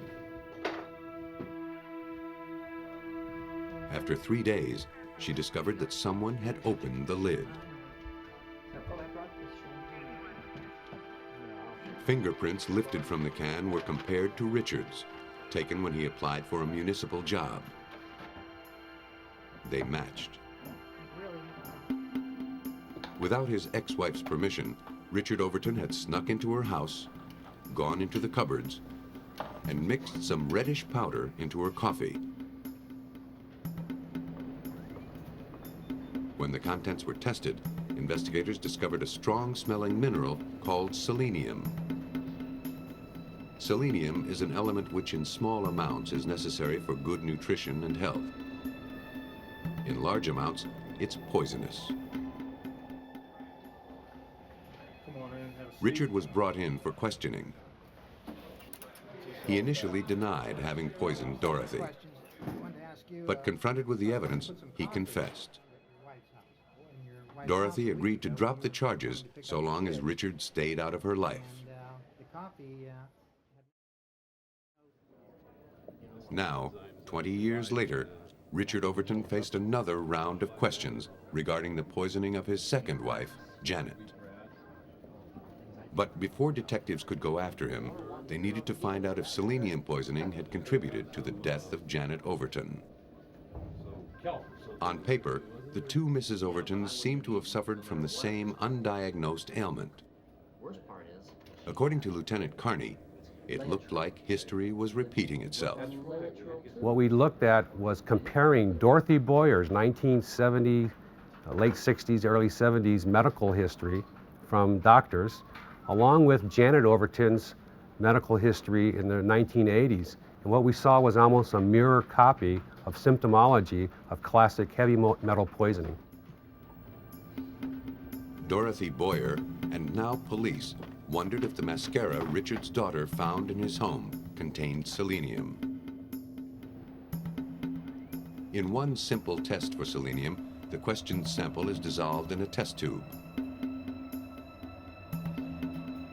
Hydrochloric acid and other chemicals are added. If the solution turns red, that indicates that selenium is present. Tests on the mascara showed it contained selenium. Detectives contacted the mascara manufacturer. Selenium, they learned, is not an ingredient in any of their cosmetics. If it was found in the product, it had to have been added after it was purchased. If high quantities of the mineral could also be detected in samples from the victim's body, investigators would have a solid foundation in their case against Richard Overton. To investigators' dismay, No abnormal amount of selenium was found in any of the victim's tissue samples. The investigation halted in its tracks. But it wouldn't be shut down for long, thanks to a lucky discovery in the lab. From the open vial of Janet Overton's stomach contents, Sedgwick was overpowered by the smell of bitter almonds, the signature of a far deadlier poison than selenium. And I knew instantly that there was cyanide from even 2 feet away. Only 50% of the population are genetically predisposed to smell cyanide. And because the original testing was done under a fuming hood, the smell was easy to miss. Had it not been for Sedgwick's chance discovery, it's likely that the cyanide would have stayed hidden forever. We didn't detect cyanide initially because it's one of the less common compounds that we see. It requires special testing and is not in the general screens that are initially called for. Sedgwick determined that Janet Overton's blood, brain, and stomach samples contained cyanide. Even a small dose of the white powder can be lethal. 1 year after Janet Overton's demise, her cause of death was ruled acute cyanide poisoning. To Detective Carney, Richard Overton appeared to be the most likely suspect. But poisoning cases are notoriously hard to solve. Forensics can be used to identify the deadly toxin, but are of little help in tying the poisoner to the body. Lieutenant Carney knew that he had an uphill battle. Proving a poison case can be difficult when time goes by. You still need to look at the aspects of the investigation, which include not only physical evidence, and we're talking about years of poisoning here, and also you have to look at motive and opportunity. And so far, investigators had found neither. It was true that Richard Overton had a history of tampering, but in person, he hardly seemed the murderous sort. He was a bright, accomplished man who had nothing to gain from his wife's death. There was no financial motive. Janet's life insurance policy had been paid out to her son. Nor was there a history of violence. The 15-year marriage was loving and supportive, Richard said. At first, detectives didn't let on that they knew about his attempts to poison his first wife. They simply asked Richard who might have tried to poison Janet. He mentioned that his wife had enemies, stemming back to her involvement in local politics. Janet had also struggled with depression. He couldn't rule out the possibility that she had killed herself. Then, 5 hours into the interview, police dropped the bombshell. I confronted him with the 1973 investigation where he poisoned his former wife. He denied that to me until I showed him the documentation of the report. Challenged by his shady past, Overton abruptly ended the conversation and refused to contribute any further to the investigation. Detectives had caught Overton in a bold-faced lie. During an interview with a business associate, Mel Hubbard, they caught him in another. Overton had told detectives that he had no access to cyanide. Hubbard told a conflicting story. Mr. Hubbard informed us that, in fact, he does use cyanide in the extraction of gold and silver from ore samples in his mining operations, and he keeps cyanide on hand at his residence. Mr. Hubbard also informed me that Richard had keys to his residence and would care for his home when Hubbard was away during his mining operations. Discovering that Richard had had access to cyanide was like putting him in the same room with the murder weapon. To place that weapon firmly in his grip, detectives would need to find motive. Without it, they'd have little chance of getting this case to court, and even less of a chance of a conviction. Armed with a search warrant, sheriffs descended on the suspect's home. They seized Richard's diaries, along with his computer and 131 diskettes. Richard's children had told investigators that he kept a voluminous diary.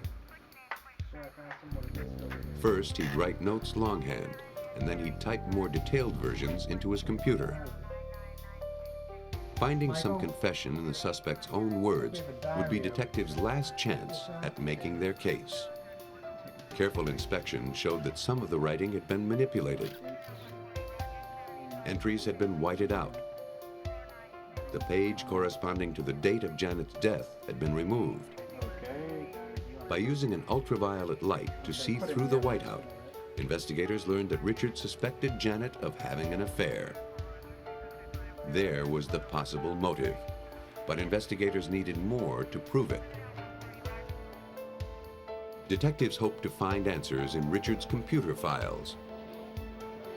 They spent hours scouring the hard drive and opening diskette after diskette, but they came up empty-handed. It seemed that Richard had erased or written over almost all of his electronic diary. But then, detectives noticed something strange. At the bottom of one of the documents were a few jumbled lines of text. And in the text were phrases that suggested diary entries. Perhaps the data wasn't gone after all. But how to retrieve it from the computer? Detectives in Orange County, California, believed that Richard Overton's computer would tie him to the poisoning death of his wife, Janet. But Overton had erased his hard drive and diskettes. Does this allow us to print?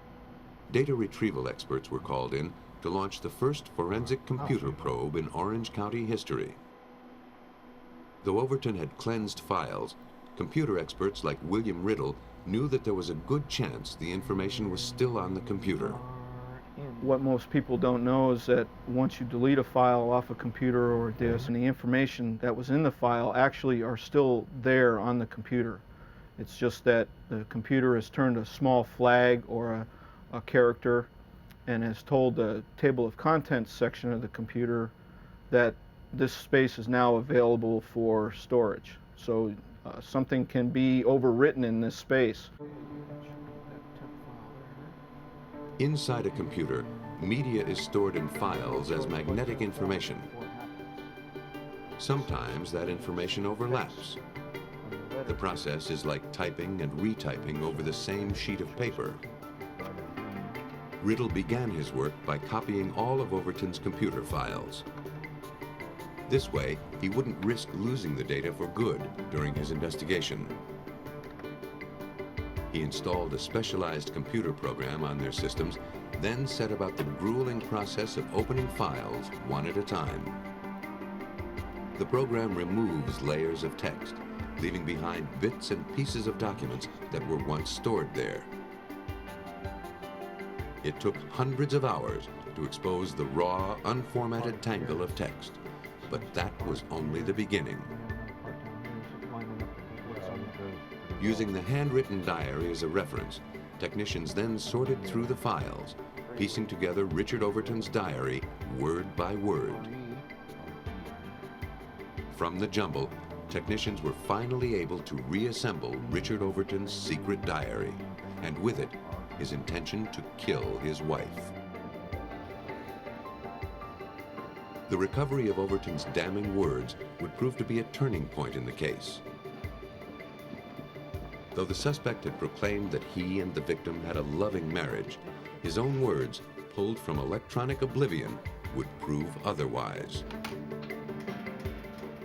In fact, there was a point in the discs where Richard Overton stated that his love-hate relationship for his wife had turned purely to hate, and that something was going to happen very soon.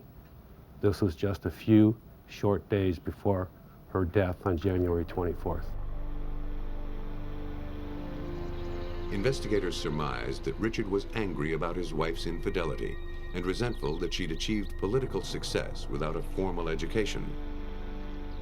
As he had done with his first wife, he added selenium to his wife's beauty products and food to set up a long-term illness.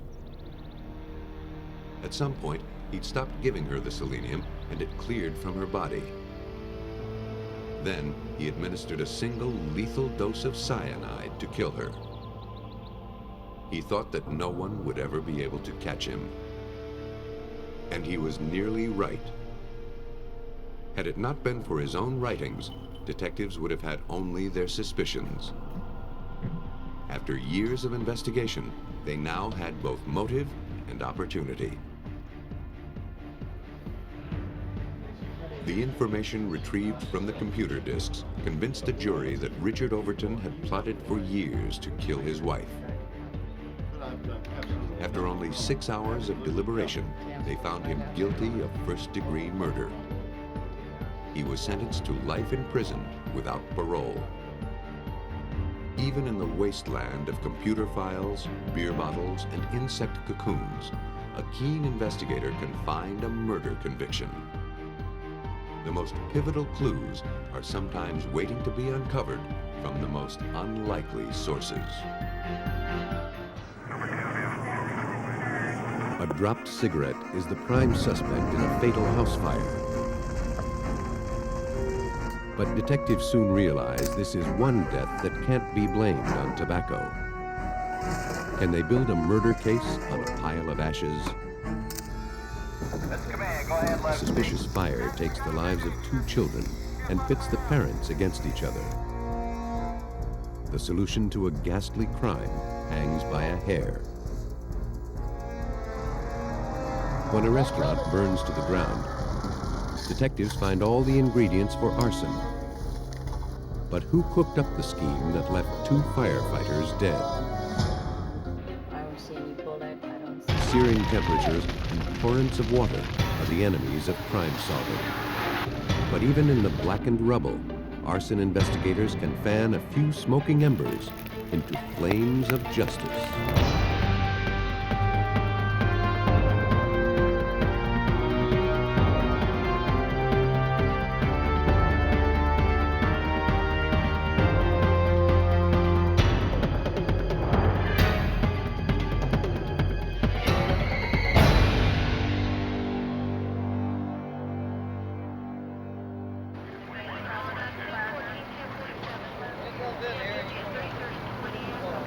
Around 3 a.m. on November 19, 1994, firefighters were called to the home of Wendy and Lance Wargo in Plymouth, Connecticut.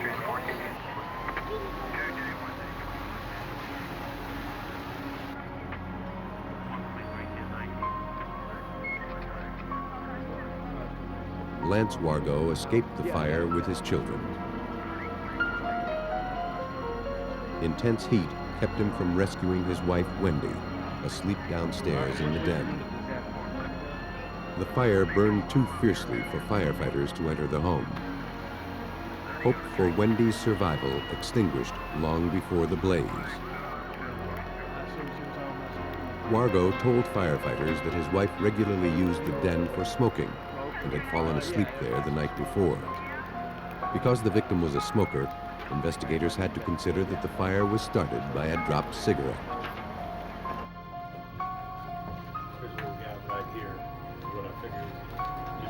After the flames were extinguished, investigators found Wendy's charred remains on a sofa in the den. The body was sent to the state medical examiner's office. Meantime, cause and origin investigators walked the scene. Even though a cigarette seemed the likely cause of the blaze, a full investigation had to be conducted because a death was involved. There were no electrical shorts or gas leaks. There was no indication of break-in, nor anything suspicious.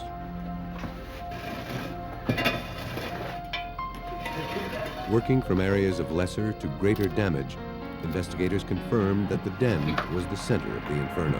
A sample of that carpet, now that we're down to it. Severe damage to the floor told them that the fire had started just a few feet from where the victim lay. It fit with the theory of a careless cigarette. But the rest of the damage did not. Uniform blackening of the ceiling and walls indicated that the den had reached flashover temperature, a point hot enough to ignite all flammable materials simultaneously.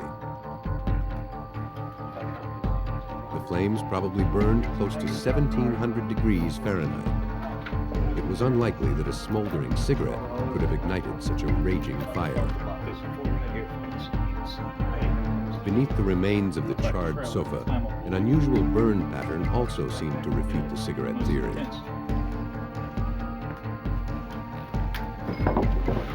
Furniture usually creates protected areas.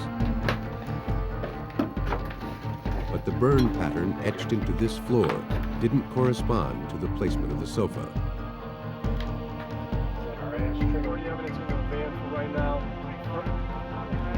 Cause and origin investigator Kevin McGurk interpreted the damage. The tongue groove wood floor was burned in a very straight line with specific lines of demarcation, holes burned straight down through the floor, that I believe the only thing that could have created that was the result of the introduction of a liquid accelerant. In the hopes of finding the accelerant, samples of the flooring were gathered from around the house and sent to the forensics lab.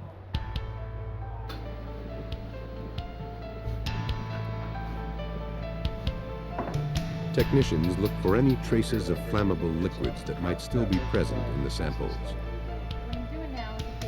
They capture vapors from the materials and run them through a gas chromatograph.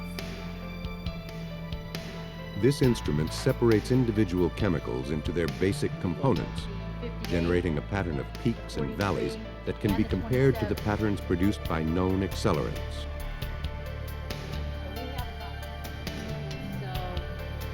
In this case, none of the samples showed any traces of accelerant.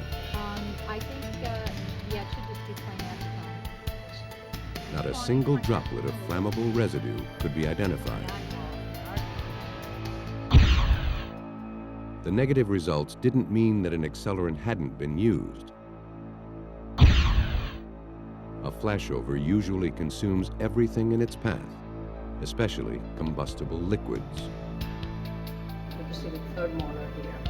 While arson investigators continued searching the home for evidence, the medical examiner took a look at the body. In Connecticut, any victim of accidental death not witnessed by a physician must be autopsied. Because the body was burned beyond recognition, dental records were used to confirm that the victim was Wendy Wargo. The next task was to determine cause of death. In deaths associated with fire, medical examiners pay close attention to the respiratory tract. According to Malka Shah, fire victims normally breathe in smoke and soot. That inhaled stuff can go into your nose, into your mouth, throat, and all the way to the lung. In contrast, in Wendy's case, there was no soot present beyond first few millimeters of her tongue. Blood analysis also had unexpected results. Fire victims usually have large amounts of carbon monoxide in their bloodstream.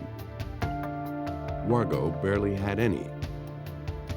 The victim hadn't taken a single breath of smoky air. There was only one explanation. Before the fire started, Wendy Wargo was already dead.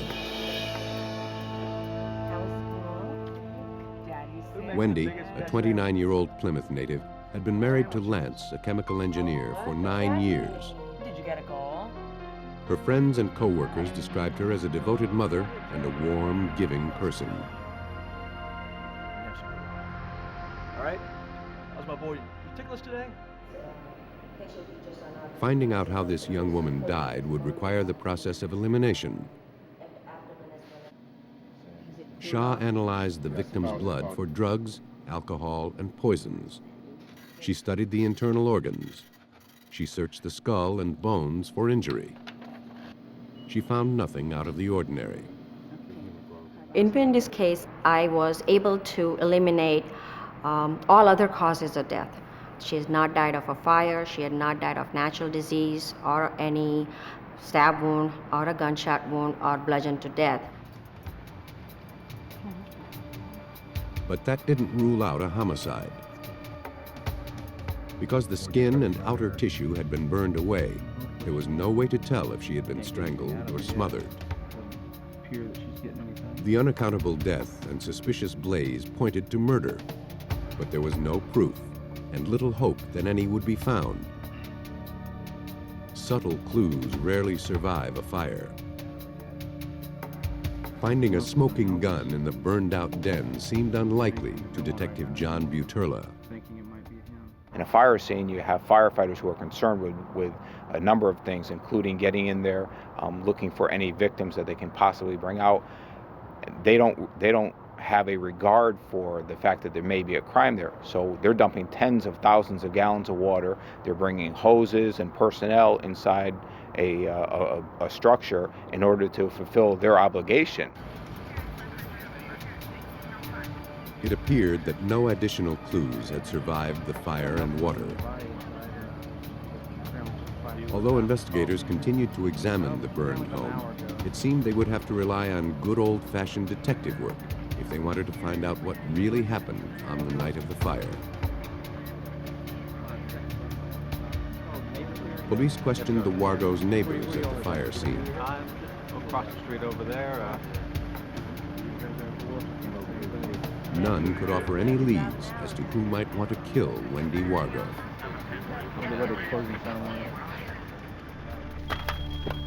Lance Wargo told investigators that a smoke detector had awakened him. He rescued his two children from their beds and escaped the burning home. But he couldn't get to Wendy. He was lauded for his brave rescue attempt. And yet one odd detail overshadowed his heroics. The actual night of the fire, it struck a number of people, including all the investigators who worked on this case, that Lance Wargo at 3:30 in the morning came out of the house fully clothed. Most people, 3:30 in the morning, they're going to come out of the house. They're certainly not going to come out dressed the way he was. Yeah, I'd fallen asleep while I was watching TV, and I got... When they wondered, but he found the time to button his shirt and tie his shoes. I went back for her, but I couldn't. Normally you sleep with your shoes on? I fell asleep with my shoes on. Lance's spit and polish image was beginning to smudge.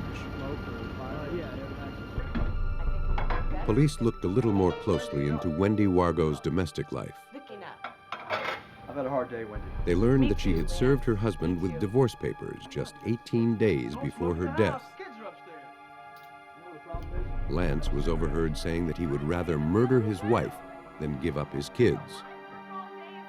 He was now the prime suspect, but police had no tangible evidence.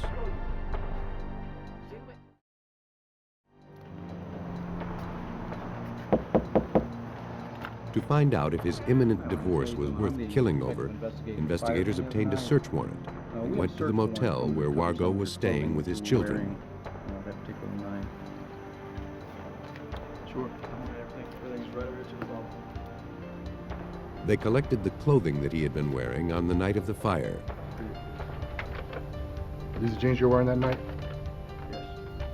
Finding a trace of blood or some accelerant residue was investigators' only chance of tying the suspect to the crime. In the lab, the clothes were tested, but the results were disappointing. Investigators found nothing unusual on them. Though a spotlight of suspicion glared on Lance Wargo, there wasn't a shred of proof. The investigation had reached a dead end. Either he was completely innocent, as he asserted, or he had just committed a nearly perfect murder.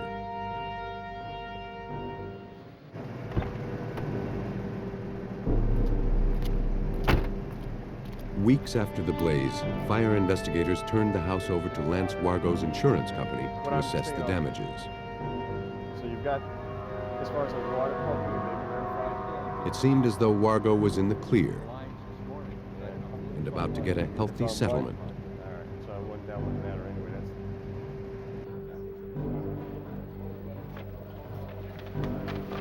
Then, insurance investigators found a singed notepad in the Wargo's bedroom that the fire investigators had missed.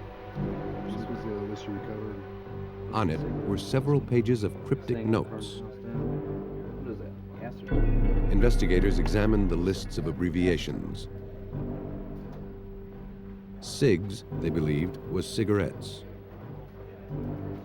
There were references to rope, gloves, a mask, dry run. It was like a murder plot in shorthand. Among the notes were abbreviations for household chemicals that could be used as accelerants. All along, something about cigarettes. Investigators went back to the home to see if they could find any evidence of these chemicals. In Wargo's garage, they found one kind. In the house, they found a melted bottle of another. Investigators had found the lethal ingredients for the accelerant. The writing in the notebook further incriminated Lance Wargo and suggested that he pre-planned the so-called accident. A final examination of the home caught Wargo in another critical lie. He had told investigators that he was awakened by a smoke detector. Damage to the wiring inside the detector led investigators to believe that couldn't possibly have happened. Well, a subsequent examination by an electrical engineer or a professional engineer made the determination the smoke detectors are probably not working in proper working order at the time of the fire.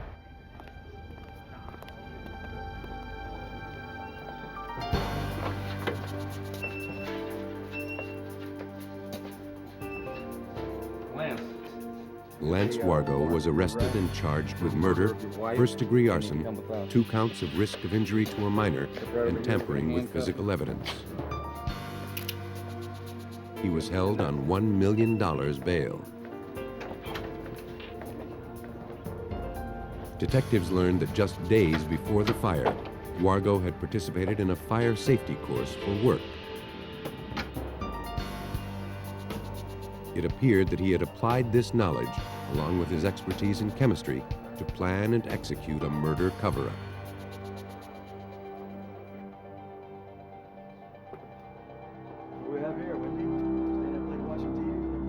A battle between the Wargos culminated in Lance putting his carefully formulated plan into action.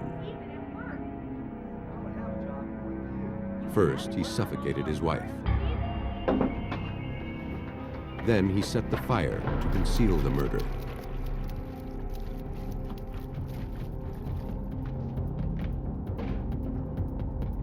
As suggested in his notebook, he would drop hints that cigarettes had caused the fire.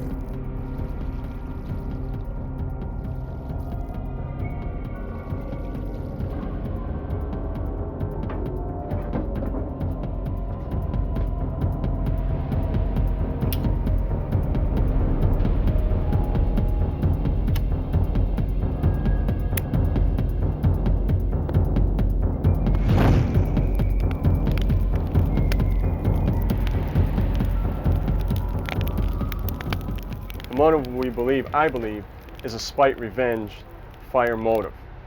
He was going through a divorce. He did not want a divorce. He did not want to be a weekend father. These were items that were noted in the notepad as well.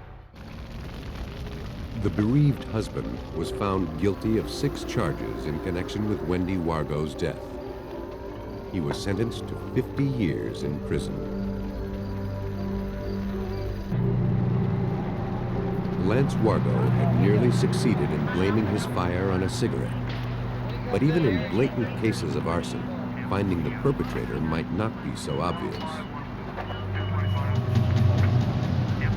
Shortly after midnight on October 24, 1995, the 911 call summoned the Johnson County, Kansas Fire Department to a luxury home burning out of control. The owner, Dr. Deborah Green, and her 10-year-old daughter Kate had escaped the fire. But 13-year-old Tim and 6-year-old Kelly were still trapped inside.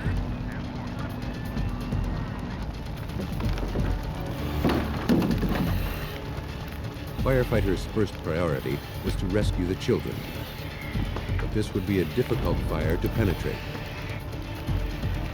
Flames engulfed nearly half the home, burning through the roof and out the windows of the 2nd floor. The only way to get in was through the basement. Thick smoke met them as they attempted to climb to the first floor. Not far into their search of the basement rooms, the floors above started falling. If they stayed much longer, they too would be consumed. Captain Maurice Mott had no choice but to pull his men out. We had fire coming through the roof and several of the windows throughout the first and second floor of the residence. We were concerned of complete structure collapse. Mott and his crew conceded that the children could not be alive.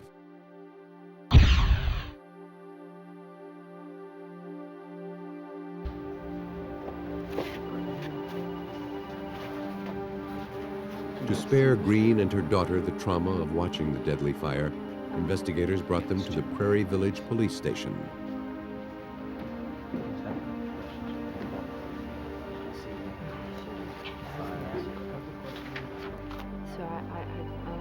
Green told police that shortly after midnight, she went to sleep in the master bedroom on the first floor.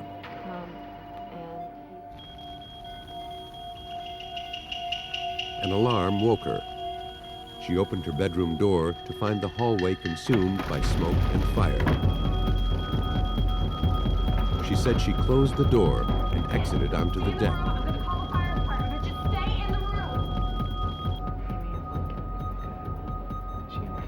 She heard her son calling for help through the intercom, but couldn't reach him.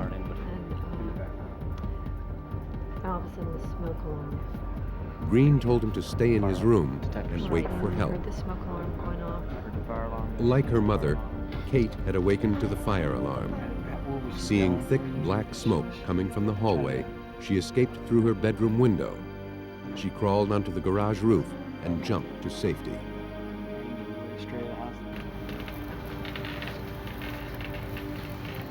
Her brother and sister never made it out of their beds. At 5 a.m., after the fire was extinguished, firefighters recovered the bodies of Kelly and Tim. Their remains were sent for autopsy. I want to get some pictures first. The medical examiner determined that both had died from carbon monoxide poisoning due to smoke inhalation. The fire that had taken their lives had been very hot and fast-moving. Within an hour of ignition, it had consumed much of the roof and reduced the inside to a charred skeleton. The reason we call the task force The size of the home, the high degree of damage, and the double fatalities were beyond the scope of the city's resources. Prairie Village authorities activated a task force of law enforcement, fire, and investigative officials from counties in Kansas and Missouri. Cause and origin investigators examined the burned-out home. Gary Lamons, division chief of Johnson County, realized this wouldn't be an easy fire to pinpoint. As they went through, the whole area had to be excavated and layered through. All the debris that was on the floor had to be sifted through, and as you go through that, it's taken to the outside. Looking through the debris, investigators found that unlike most fires, many rooms of this house seemed to have burst into flames at the same time. And unlike most fires, this one didn't burn up and out. Patterns on the standing walls told investigators that it climbed straight up very rapidly. They examined and photographed every room of the 6,000 square foot home. Forensic chemist Bill Chapin knew that this was no ordinary house fire. You had a massive burning in the kitchen, and then not so much burning in the eating portion of the kitchen, and then massive burning in the living room, and no burning in the master bedroom, and massive burning in portions of other parts of the house. It was a hodgepodge of nonsense that you just wouldn't see in a normal, typical fire. Such disparities made sense only if these heavily damaged areas had been doused with accelerant. The amount of damage and odd flow of the fire suggested arson. But first, the task force needed to rule out accidental causes. The gas lines were in working order. Electrical engineers determined that none of the wiring had shorted. As they excavated the rubble, investigators noticed deep pitting and scaly damage called alligatoring. It proved that they were looking at pore patterns made by a liquid accelerant.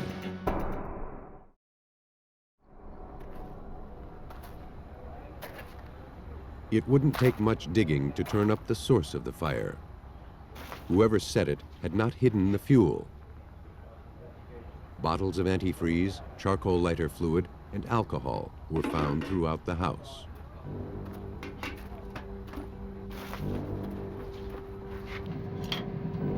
"48 samples were collected. They were sent to the lab and tested. In numerous carpet swatches, investigators found trace amounts of charcoal lighter fluid. If antifreeze and alcohol had also been used, they probably would have burned off. The presence of accelerant now proved arson. Because of the family's affluence, detectives wondered if the fire had been set to cover up a burglary. But there was no forced entry. The burglar alarm was in working order. The bolts were all in the locked position. The only damage to doors and windows had been caused by firefighters. Whoever set the deadly fire had been inside the house or had a key. Investigators determined that arson had destroyed Dr. Deborah Green's home and killed 2 of her children. Now they had to determine who set the deadly blaze. While the task force continued excavating the house, detectives investigated its former occupants.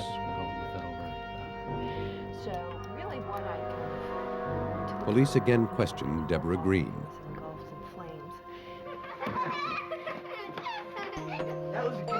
Together for 18 years, Green and her husband Mike Farrar had both been successful physicians. Can I go to Bill's house? I'll be home by 6. I'll see you later. After the birth of their 3rd child, she gave up her practice to be a full-time mother. Have fun. Bye. Over the years, the marriage grew unhappy. 3 months before the fire, Farrar said he wanted a divorce and admitted he'd been having an affair. The family began to crumble. Green told police that shortly before going to bed on the night of the fire, she and her estranged husband had fought on the phone. I appreciate you coming down here. Police brought Farrar into the station for further questioning. Coffee would be nice, thank you. Can we get some coffee, please? Sure. I just have a couple questions for you. Can you give me a little bit more detail on what happened? He told them that on the night of the fire, he had been with his children. All right. He dropped them off at the house, then returned to his apartment. Night. All right. Telephone records confirmed that Farrar had been at his apartment shortly before midnight, but his actions after that point could not be accounted for. I shouted back, she shouted back. He quickly pointed the finger at Green, claiming that she was mentally unstable and was capable of starting the fire. Police were skeptical. His anger with Deborah Green gave him the motive. His house key gave him the means. But Deborah had equal motive and equal means. Did Mike Farrar sneak in and set fire to the house? Or did Deborah set it to frame her husband and play the victim? Only the evidence left at the scene could determine the truth. As they continued excavating, investigators uncovered a trail of core patterns that wound through the house and ended at the threshold of Deborah Green's bedroom. Deborah had said that her door was closed during the fire. She said she ran out the back door when she saw the smoke. But investigators had found traces of lighter fluid in her bedroom carpet. Forensic chemist Bill Chapin felt the evidence told a different story. You could see that accelerant pattern coming through the hallway and into the doorway area. That accelerant had soaked, if you will, up into the carpet underneath where that door was standing open. Fire dissipation. Not only did the accelerant trail lead into her bedroom, the burn pattern on the carpet could not have been created with the door closed. You got back. Were there any children out? The clues at the doorway suggested Deborah's guilt, but the case was by no means open and shut. The team needed more evidence to determine which spouse was responsible for the fire that killed their children. Investigators came up with a plan. The accelerant had been poured so densely throughout the house that it probably created a burst of flame at ignition. Okay, right there. It was possible that whoever lit the fire had been burned. Neither Green nor Farrar had suffered any apparent injuries. But some burns can only be detected with a microscope. Investigators took hair samples from both Deborah Green and Mike Farrar.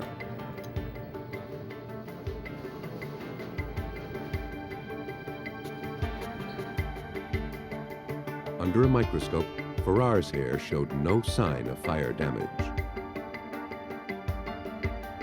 Green's strands, however, had been badly singed. Chapin ran a number of tests to rule out any other cause for the singeing. We did some testing to see what kind of temperatures would be involved with causing hair to singe to the extent that hers was singed, and trying to heat hair and bring it, within so many inches of direct heat, heating it with irons, heating it in different kinds of ways to see what the different kinds of singeing would tell us. Only direct contact with flame could have damaged her hair in that manner. Green had told police that she'd never gotten near any flames. Forensics proved her statement false. Green's lies had finally caught up with her. Police had found the arsonist. From the chaotic crime scene, the task force pieced together a desperate and deadly act.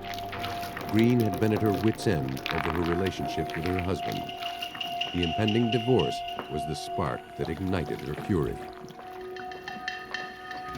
The dining room table that she doused with alcohol and other accelerants had been covered with their legal papers. Throughout the house, she focused on places meant to cause emotional pain to Mike Farrar: his piano, his desk, and, most tragically, his children. By saturating the upstairs hallway, she had intentionally closed off their main means of escape.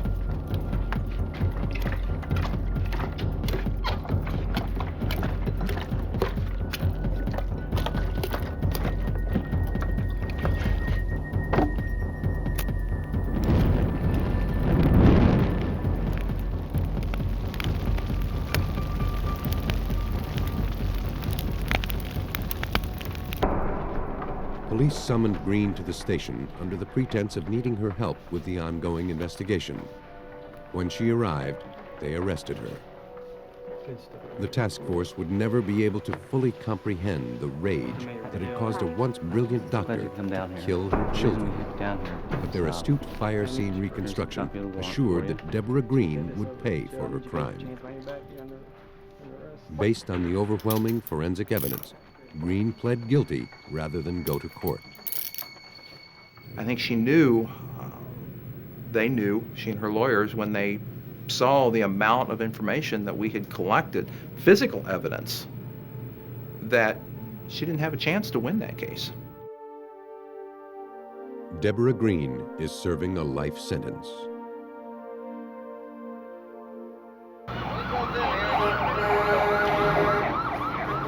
In Deborah Green's case, a woman's burning rage sparked an unspeakable crime.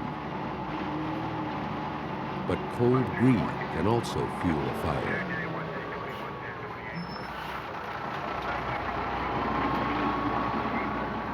September 2nd, 1991. Shortly after midnight, a motorist in New Smyrna Beach, Florida, saw smoke pouring out of a restaurant. He called the fire department. Within 5 minutes, fire trucks arrived to find Stormy's Seafood Steak and Lounge engulfed in flames. Fires can be unpredictable, and this one was especially treacherous. Intense heat and flashovers thwarted firefighters' efforts. The fire grew out of control.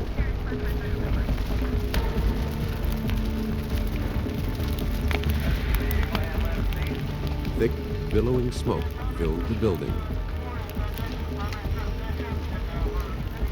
It soon engulfed and disoriented a group of experienced firefighters sent in to find the source of the blaze. Separated from their colleagues, 2 firefighters searched in vain for a way out of the inferno.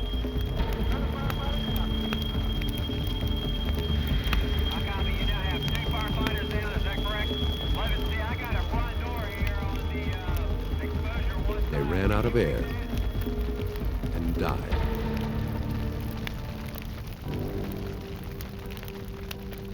A burning restaurant had become a death trap for 2 firefighters.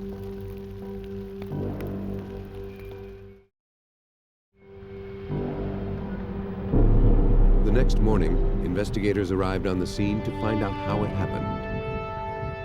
Captain Ron McCardle of the Florida State Fire Marshal's Office observed a peculiar pattern. Once I started my preliminary walk around on the exterior, I noticed soot patterns and heat patterns on the concrete block were very high on the wall. This indicated to me that there was a very hot fire high on the interior. Fires usually start low and work their way up. The markings told McCardle that wasn't the case here. Most of the roof was completely burned away, with less damage below. To determine the cause of a blaze, a fire investigator must sift through remains layer by layer, unearthing a timeline.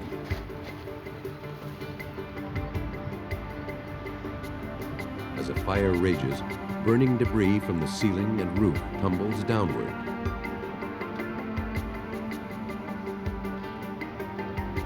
The debris on the top of the pile was much finer than the rubble it covered, confirming that the top of the building had burned the longest and hottest.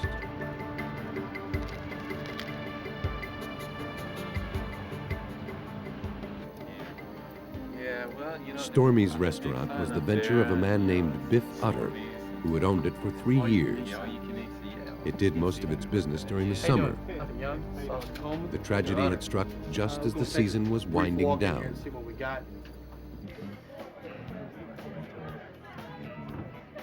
When Utter had been at the restaurant earlier that evening, everything seemed fine. He finished up his business, then left with his girlfriend for a party.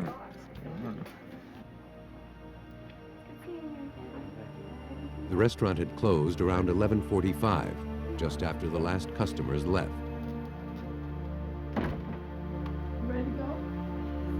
Utter's mother locked up.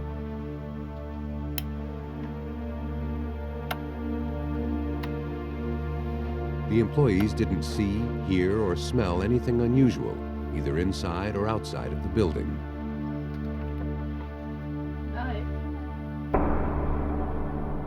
But within 15 minutes, flames consumed the restaurant. Because firefighters had been killed in the blaze, it became a federal matter. The Bureau of Alcohol, Tobacco, and Firearms joined the investigation. They agreed with local authorities that the fire had to have started above the ceiling. These unusual conditions spelled death for the two firefighters who were caught unaware. In their traveling through this area, they basically lost their orientation from where they were. The fire was actually above them all the time, every place they were in there. When a fire burns up high, it's very hot and right below the ceiling. And there's a layer of smoke right below it. So the firemen couldn't see it was there. They had no indication it was there. They tried several times to get out. We found their tools and where they tried to mark on the wall in an effort to try to find an exit. Fire investigators began by ruling out accidental causes. They paid strict attention to wiring and gas pipes that ran through the ceiling, but none showed signs of malfunction. The water heater, the ovens, and the grill were all in working order. Oddly, though, the fire alarm system hadn't been set that night. Lacking a reasonable explanation, all indications were pointing to arson. Accidental fires and arson fires are two very different creatures. Accidental fires start slowly. It's going to start smoldering. It takes time to build up, cause heat, and then as it builds and builds and builds, it moves upward at that point, upward and out. That's why we look for different V patterns and things on walls, and they're how we track fires. But investigators found other kinds of markings. Irregular scars that told them the fire had moved very fast. Instead of consuming materials as it went, it flared up and jumped across beams. Natural fires don't behave that way. This one had to have been fed with an accelerant. Someone had started this fire intentionally and killed two people in the process. Mr. Hunter, be careful in here. The first suspect was the proprietor, Biff Utter. But Utter had nothing to gain from the fire and everything to lose. Okay, over here was a Business had been lagging. He told investigators that he'd been forced to let his fire insurance lapse a few months earlier. Gotta be careful where you step. Utter couldn't think of anyone who would want to torch his place, nor could investigators find any sign of forced entry. In the hunt for clues, insulation collected from the scene was analyzed for the presence of an accelerant. The pattern of peaks and valleys from the chromatograph revealed the presence of a flammable petroleum product, most likely kerosene. While it was one more piece of evidence that pointed to arson, the accelerant was too common to be traced back to anyone. Let's check this out. Unless investigators could find some clue in the rubble, they had little hope of identifying the arsonist. I'll look over on this side, see what I can find. By pouring the accelerant high, where flames burned the hottest, he had nearly succeeded in burning away the evidence. But he hadn't destroyed it all. Hey, Bub, I think I found something. Might be important. Looks like some kind of Arson investigators searching the burned-out restaurant pulled their most promising clue from a garbage can in Biff Utter's office. They uncovered an opened envelope addressed to Biff Utter, along with a copy of the renewed fire insurance policy for Stormies. But Utter had claimed that he had no insurance. The business owner had been caught in a lie. U.S. Attorney Paul Byron, in charge of prosecuting the double homicide, checked to see if Utter might have burned the building for the insurance money. When we reviewed his financial records from his own accountant, we found that Stormy's was losing about $6,500 per month, and that he was unable to pay the mortgage for the last 3 months the business was open.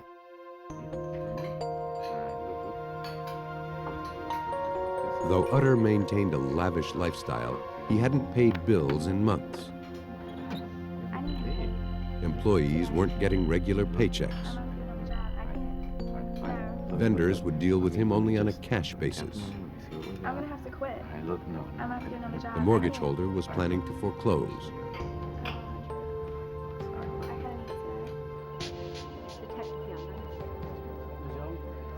Police spoke with the owner of the building.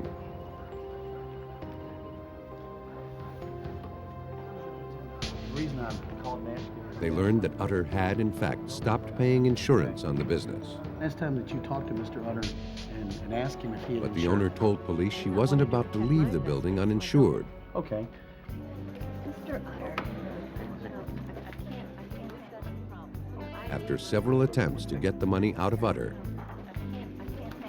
she paid his premiums.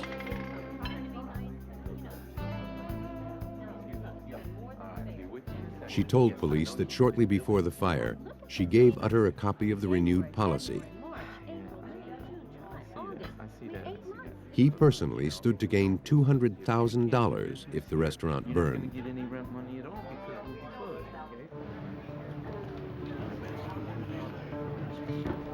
To try to pin down Utter's whereabouts on the night of the fire, investigators talked with Utter's girlfriend. How long have you enforced that?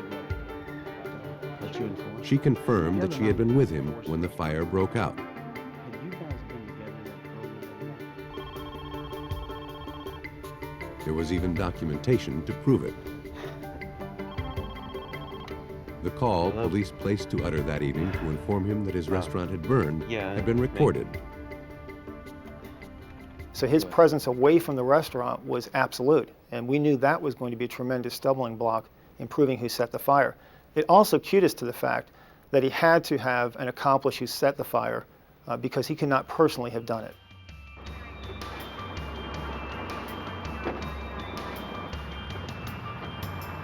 The insurance provided investigators with a motive to burn the restaurant, but the evidence could not identify the arsonist.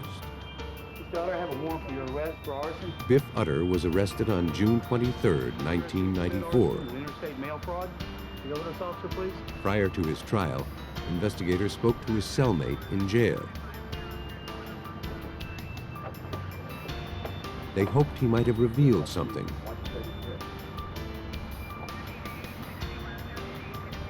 He did talk, but he didn't say much.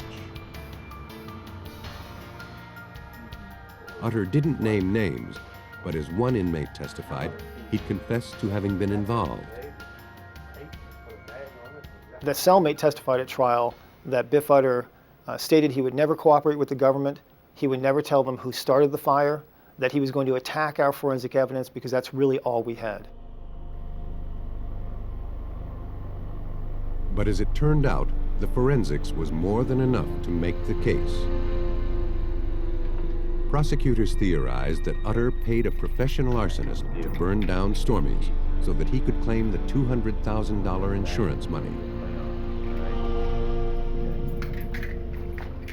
Utter arranged for the fire alarm to be unarmed and established a solid alibi with his girlfriend.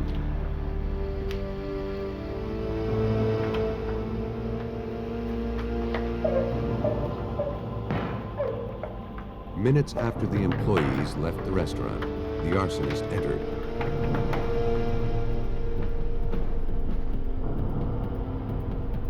By introducing the accelerant into the ceiling, he attempted to build a blaze so big and violent that it would obliterate all traces of the crime.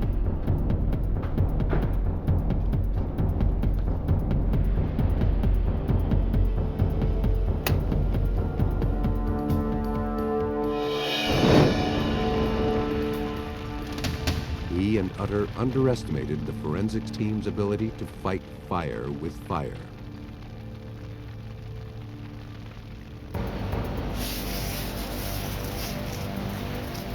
A jury convicted Utter of conspiracy arson, and using fire to commit a federal felony offense. He refused to identify the arsonist. Utter was sentenced to 15 years in federal prison. His accomplice may still be setting deadly fires. While their actions present an unequal challenge to law enforcement, arsonists are no longer protected by the wake of confusion they leave behind.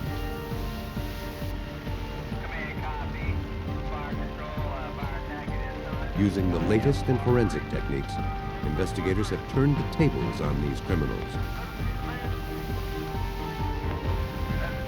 fighting their deadly blazes with flames of justice.